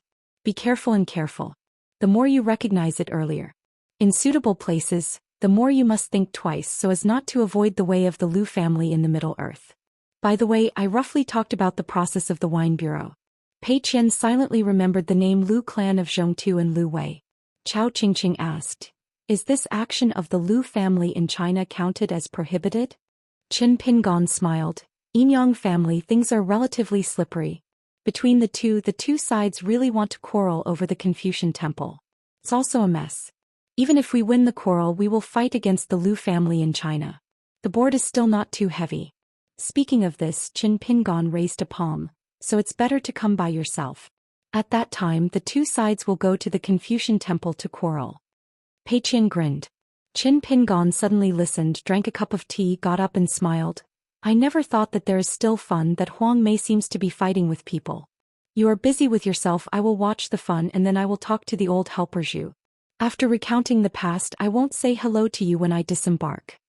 Chao Qingqing followed up and said in his heart, "Sir, the little cave sky gifted by Senior Shizhu on my body is actually of little significance. It is overkill. Now we have more and more frequent business dealings in Liapishan. It is better to give it to the future, sir. The wind and kite fairy is in charge and can be used to store some precious treasures on the mountain." Qin Pingon smiled and declined, "Mr. has his own plan, it's not bad for you. Then Qin Pingon took Xiao Emo and left the house to join in the fun. After the master left, Pei Qian asked in doubt, "What did you secretly talk to the master just now?" Chao Qingqing said solemnly, "It is to let master take care of your body." Pei Qian squinted his eyes and said, "Come on, say. Did you complain to me on master's side?" Chao Qingqing waved his hand and said, "This is how the elder sister has wronged the person." Pei Qian was about to speak and Chao Sunny smiled and said, "If you don't believe it, you can ask your husband yourself." Walking in the corridor, Xiao Emo smiled and said, "When I saw that Yu Hong descended the stairs, he appeared on the stage. I felt more bold than some old friends Xiao Emo knew." Qin Pingon said, "It's called being arrogant and self-conscious. It sounds like a derogatory thing, but it's not a bad thing for Wufu." Xiao Emo nodded and said, "I learned it. It turned out that someone wanted to ask the old master Yu to fist, but he even brought a life and death situation. Actually, that middle-aged man is just a good six-boundary Wufu, but in that small country he is considered a hero. This is how Yu Hong's tree attracts the wind. There is no need to sign life and death. It's just that the other party is determined that the respected Yu Hong will not punch and kill. This is equivalent to earning a lot of reputation in the world." He received a punch or two and lay on the bed. By the end of the month, if you spend some silver tael, you can win the reputation and negotiation resources that an ordinary martial artist can't accumulate for a lifetime, so why not do it? It's just that the Jianghu sect also has a way to deal with it, letting the open mountain disciple take charge of handing over the punches, so a big disciple of the sect like the Mountain Gate is responsible for stopping the gods, ghosts and snakes. Today Yu Hong dispatched Huang Mei to let Yan Guan stand by and Yu Hong left. He had no suspense about the outcome of the match and he didn't even look at it. The old master just gathered the sound and reminded Huang Mei secretly, "Don't be too heavy. Huang Mei understands what master meant is to punch yourself, don't be too light." The first floor of the ferry was already overcrowded and the stairs were full of people. Qin Pingon had to stand behind the crowd, stand on tiptoe and watch the competition from a distance. If it weren't for this competition, Qin Pingon would really not know that the business of Chongqing Palace Ferry is so good. A Xianxia ferry that passes through the clouds and fog. If you don't talk about the business revenue of the material operation, the big cabins on the ship are full of passengers. It is simply a dream situation. In fact, it is rare. It can be flat all year round and it can be 60% of the ferry income. It's already extremely impressive. Qin Pingon now has 2 ferry boats in his own house. One that can cross the mountains and rivers of Banzhou, the other can travel across continents and the wind kite. The navigation routes of the 2 ferry boats are 2 practical ways to make money. Qin Pingon has to count. Went to the South Pasuazhou business anyway. There is a very thick thigh dragon elephant sword sect. So Qin Pingon wondered whether to let me Xianxian find a registered and dedicated identity on the side of the dragon elephant sword sect. Whenever something happens he will directly sign up. Xiao Emo didn't show much interest in this kind of martial arts, so he gently raised his hand and yawned. "Like 2 chickens just out of the cage, you peck at me, I gnaw at you twice." The son of my own family looked attentively, as if he was more interested in Huang Mei's style of fist. Qin Pingon saw some clues through this spectator, and punching decisively and punching viciously are 2 completely different ways of fisting. Every time Wufu has a sense of punch, especially the 6th-level martial arts in his lifetime, he will have his own atmosphere. The strict official used his own temperament to suppress the fist technique, but Huang Mei's temperament naturally fits with the fist path passed down by the teacher, so the further the 2 go, the higher the difference between the level of boxing skills. It can be seen that the Wufu who walks out of Fushatang to open up branches and leaves, and is a self-contained martial artist, is not a fuel-efficient lamp. But the woman is from a famous school, so although the punches are not light, she is very measured. The punches that hit the opponent will never touch those dead points or fall on the big acupuncture points, only pick some irrelevant points. If the acupuncture points of the body are heavy and light, then after the opponent loses the competition, it is estimated that they will not be aware of the root causes and sequelae of the fallen disease, and they are quite unconscious. When Huang Mei delivered the last punch, the middle-aged man almost flew out with his feet off the ground. As a result, she smiled and stretched out his hand to grab his arm and said a promise, so the latter just shook his body and forced a mouthful. Congestion, concede defeat with that Huang Mei. Huang Mei let go. How offended. The man failed to question Yu Hong and at any rate played a game with Yu Hong's direct disciple. Although he was injured, he was still satisfied. Is just the small wounds that have accumulated on the body. Will it suddenly become like a mountain in the body one day and I still don't realize it?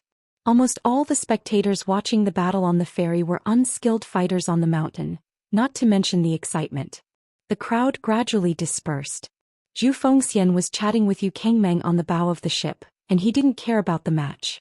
Jianghu people are away from home, what they see in their eyes is mostly quack affairs. Before the fire temple competition in Dali capital city, the two old friends did not go to watch the battle. Instead they went to the Changpu River to find flowers and wine to drink. Unfortunately they were all clear and could only be seen and could not be touched. It is said that whether you can take it away depends on your ability and depends on the money in the customer's pocket. Zhu Fengxian has no shortage of cash and never thought that the two young ladies who sang songs at the wine table to cheer up probably think that the two guests are really the same.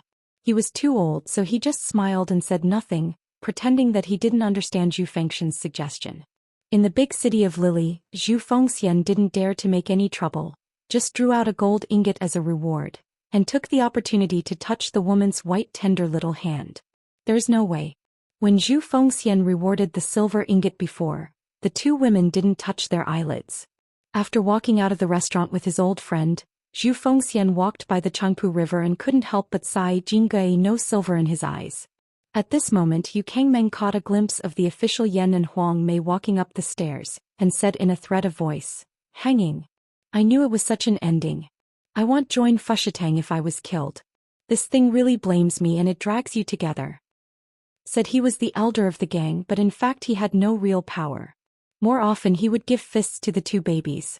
Strict official is okay, he punches a little bit and he is still kind, but the little lady who looks at the delicate eyebrows is called a cruel attack, and it is simply to beat the two of them as wooden stakes that can walk. I just have to admit that Huang Mei's martial arts achievements will definitely be higher than that of his senior brother Yan Guan.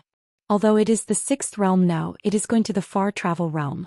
On the other hand, that stern official, it is very likely that he will stop in the golden body in this life, and at most he will be sent to a certain sect of senior brother in the future. The good name is to experience the human relationship and sophistication, but in fact it is to deal with a lot of rivers and lakes. Zhu Fengxian smiled and said, "It doesn't matter if a big man can bend and stretch. Doesn't matter. Just eat it as a mess. If you want to start something, the person who serves the meal doesn't look good. It's nothing." On the bow side, two uninvited guests came slowly, and it seemed that they were running towards them. One of them wore a blue shirt and took the lead with a fist and smiled. Old gang leader Zhu Qingwan is a parting country. It has been gone for many years and the old gang leader still has the same style. The young follower, who was half a body behind when walking, followed with his fists. Fengxian Zhu vaguely recognized that the other party had some familiarity and asked tentatively, "But the one Jin Gui Guanping meets? Qin Gongzi?" In fact, it was Master Qin Xian, but Zhu Fengxian didn't think of this on the mountain, but instead felt that he was a person in the rivers and lakes. At a peaceful meeting that year, Zhu Fengxian also let this Master Qin and his entourage live in the house that Days had just built with the help of people and the money. The two sides were very close. Qin Pingon smiled heartily. The old gang leader has good eyesight. Zhu Fengxian laughed loudly and grabbed Qin Pingon by the arm. Go to the 2nd floor for a drink, there is good wine from the mountain in my house. I bought it from Dali capital and I can't bear to give it to Lao Yu." Qin Pingon asked, "Is it the Changchun Palace Immortal brew that money can't buy? The 2nd floor?" The 3 masters and disciples Yu Hong seemed to be staying on the 3rd floor, each with its own private room. Of course, it may be the 3rd floor house of Changchun Palace. The number is too small to buy even if there is money from the gods. Zhu Fengxian stared. "Master Qin, if you chat like this, you won't have friends anymore." Qin Pingon was dragged away and smiled. "The old gangster doesn't have one. I happen to have a few pots on hand, but it's the cheapest one." Zhu Fengxian nodded and said, "Okay Mr. Qin, this friend I just met and agreed." Xiao Imo followed Qin Pingon, seeing the pure martial artist named Yu Kangmeng, cast a look at himself. Xiao Imo smiled and nodded in greeting. When we arrived at the 2nd floor room, the son and 2 friends from the river and lake walked to the wine table, and Xiao Imo, who was walking at the end, gently closed the door. After Zhu Fengxian took the seat, he smiled and said, "Lao Master, you wanted us to live upstairs at first, but Lao Yu and I didn't think there was any need to spend this wasted money. If we could, we would all want to live on the 1st floor. It's just that the old master you didn't agree, Master Qin, taking this Changchun Palace ferry would cost a lot of money every day, right? Qin Pingon smiled and nodded. So just like the old gang leader Zhu, he didn't want to live on the top floor where the wind was too strong. If one didn't pay attention, he wiped away the money in his pocket. Yu Kangmeng, who has been silent, smiled knowingly. Fengxian Zhu was very convinced and he couldn't help but tweeted, "Speaking of spending money, it's more than just a year on top of the sky. It's really not comparable to you gods on the mountains." Qin Pingon turned his head, patted Xiao Mo's arm and said with a smile, "Xiao Mo, Mr. Zhu has a very good drink volume. Please remember to help me block the drinks later." Xiao Mo, who had originally planned to stand like that, took his seat. Zhu Fengxian went to take out 2 jars of wine, during which he glanced at Yu Tsongmeng, who shook his head without showing a trace. Zhu Fengxian filled 4 glasses of wine. Xiao Mo leaned forward, holding the cup in both hands, and thanked him. In the beginning, the conversation was quite subtle. It was mostly Qin Pingon asking about Zhu Fengxian's recent developments over the years, as well as the old gang leader's granddaughter's practice in Jingui Temple. After a few glasses of wine, we started to chat. Zhu Fengxian raised the glass. "I and you Lauer are considered old. You and Xiao Mo brothers are both young people. No matter what, we are still alive on both of us. You have to take a good one." Each drank his glass of wine and Zhu Fengxian poured the wine again. Qin Pingon took a sip and asked, "Did the old gang master fight for a breakthrough on the battlefield?" Zhu Fengxian smiled freely. "It's just a fluke, it's not worth mentioning." Then the old man pointed at Yu Kangmeng. "This old man is worth talking about. He killed a demon clan cultivator with his double fists, and he counted as a true man." Yu Kangmeng shook his head and said, "I stepped on luck on the battlefield and it happened to be a leak, which made me laugh generous. If it's a catch and fight, you have to exchange your exploits. A young celestial master who can afford to have money, but not Changchun Palace Immortal brew. Yu Kangmeng knows what the origin of is. On the mountain, the temporary state of a genealogical master. The reason for repairing does not mean everything. Just listen to the young man who had known Zhu Fengxian years ago and took the initiative to toast with himself. How can it be a real skill to pick up the dead? Senior, you just say this, your old man has to finish a glass and then fine for a cup." Zhu Fengxian smiled and scolded, "Hurry up, you have to drink both glasses of wine. Remember not to shake your hands and raise fish. You are like a lady." Changchun Palace's wine is said to be the most healing immortal brew. Compared with the general fairy house wine, it is more beneficial to the body. It is a good thing with a price and no market on the mountain. Yu Kangmeng has left the root of the disease on the battlefield and has not been able to heal. Otherwise you won't go to Yu Hong, so it's one more drink today. As for why the 2 of them didn't go to the Dali court to make a final offering to Dang Dang, every family has a hard-to-read scripture. In fact, the 2 pots of Xian's home wine on the table are the healing medicinal wine that Zhu Fengxian bought for Yu Kangmeng on a special trip in Dali capital, but he never thought that he would meet a friend on the ferry. Zhu Fengxian was so happy that he accidentally forgot about it, so the expression in his eyes only apologized when he was just taking the wine. It's just that Lao Yu is a magnificent person, so he doesn't mind at all, otherwise the 2 would not be friends. The 2 jars of wine on the table are almost drunk, but Xiao Mo actually didn't drink 2 glasses. Qin Pingon still has the wine glass in front of him at the moment. Qin Pingon turned his head and smiled. Xiao Mo took out 2 pots of wine, gently placed them on the table and then got up to pour the wine. As soon as the sun clapped his arm, he quietly passed the 2 pots of wine to his hand. Zhu Fengxian and Yu Kangmeng are both old rivers and lakes. Only if they deliberately did not see Xiao Mo's taking the wine, it is most likely that they were 2 jars of wine taken out of the square inch. Zhu Fengxian raised the wine glass, sniffed and asked with a smile, "Is it really the drink from Changchun Palace?" The female cultivator of Changchun Palace, but she is notorious for her eyes above the top. The Immortal Mansion is not only located in the place of Longxing in Dali, but there are even more rumors. Now the Empress Dowager of Dali used to cultivate in Changchun Palace when she was the Empress. Therefore, the monks of Changchun Palace's genealogy are naturally superior when they go out. Just like Zhu Fengxian, even a golden martial artist can make up enough money for the gods. But if you want to buy the fairy brew from Changchun Palace, you can't find a way. Qin Pingon smiled and said, "There are so many friends on the mountain, there's nothing we can do about it." Zhu Fengxian choked for a while. Damn, these genealogical masters talking is annoying. Zhu Fengxian took a sip of his drink and said, Master Qin, I didn't ask much back then. After all, I didn't know it for a long time. If I keep asking the bottom line, it seems that I am involuntarily unpredictable. Now I have to say a lot about whether it was born in a wealthy family under the mountain or which mountain fairy wears the house high. Qin Pingon hesitated for a moment, but changed his mind and chose to say truthfully, I've always been in the Luopa mountain in Longzhou Dali. Zhu Xian spouted a drink on the spot. The old man was both frightened by the answer and distressed the mouthful of fairy brew. Xiao Imo gently waved his sleeves, dispelling the big mouthfuls of drinks sprayed toward the sun. Qin Pingon asked with a smile, Old Gang Master and Mr. Yu, haven't you seen that beautiful scene? Zhu Xian shook his head and said, that thing costs a lot of money and it is also the fairy money on the mountain. The flowers are fancy. I and Lao Yu and I have no interest and we don't have that spare money in our pockets and I don't have the face to rub someone's mirrors. The two senior disciples of the old master are good ones. One looks at the fairy and the other looks at the sword fairy. They are very happy. I heard that every time Huang Mei sees the Wei Daijian in the Fengxue temple he will be an idiot. In her room and also invited Dan Qing on the mountain to draw a hanging portrait of Wei Daijiangxian. Yu Kangmeng, watching Zhu Fengxian talk more and more, he became distracted and quickly kicked his old friend under the table, reminding him not to get muddled by drinking. Qin Pingon nodded and said, no wonder. Then Qin Pingon raised his glass, drink so much today. Xiao Imo toasted together. Zhu Fengxian picked up the wine glass and asked cautiously, Master Qin is the genealogical master of the Luopa mountain, right? But is the ancestral disciple of the Patriarch Hall? Don't rush to drink, wait for me to finish. Qin Pingon smiled and stretched out a hand to stop Zhu Fengxian's drinking. I am a master of genealogy and the owner of Luopa mountain. Zhu Fengxian was stunned, then burst into laughter, overjoyed, holding the wine bowl with one hand and pointing at the opposite Master Qin.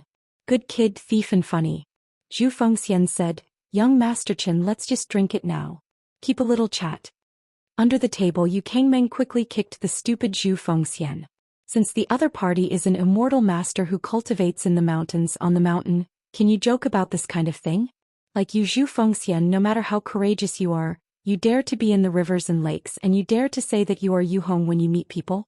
So when the man in the green shirt finished drinking his glass, he stretched out his hand to cover the glass, smiled and said that he was left.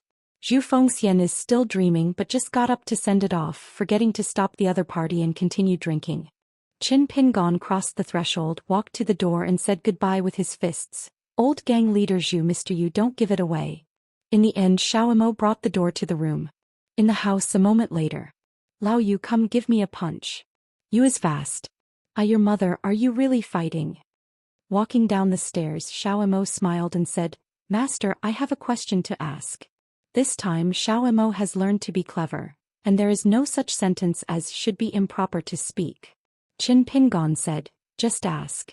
Xiao Imo asked, don't you feel tired if you take care of others like this? The wine that the young master invited the two old martial artists to drink today seems to be called Bai Huanian, which is not a Chongqun Palace drink at all. And probably because he heard about Yu Kangmeng, the son will only declare his identity today. Of course he didn't deliberately put on a stand but the rivers and lakes met. You don't need to talk about identity, just look at wine. Qin Pingon couldn't help but smile and said, of course I'm not tired. What's so tiring about it? Xiao Imo, you're off the beaten track this time. Wearing straw shoes and carrying a basket, going up the mountain with herbs, going out early and returning late every day, but he doesn't know whether the heart is warm or cold, the bitterness of the cold and the heat and the distance of the journey. What's more, those rivers and lakes are not in vain. The son is a good man. I have to accept this good word.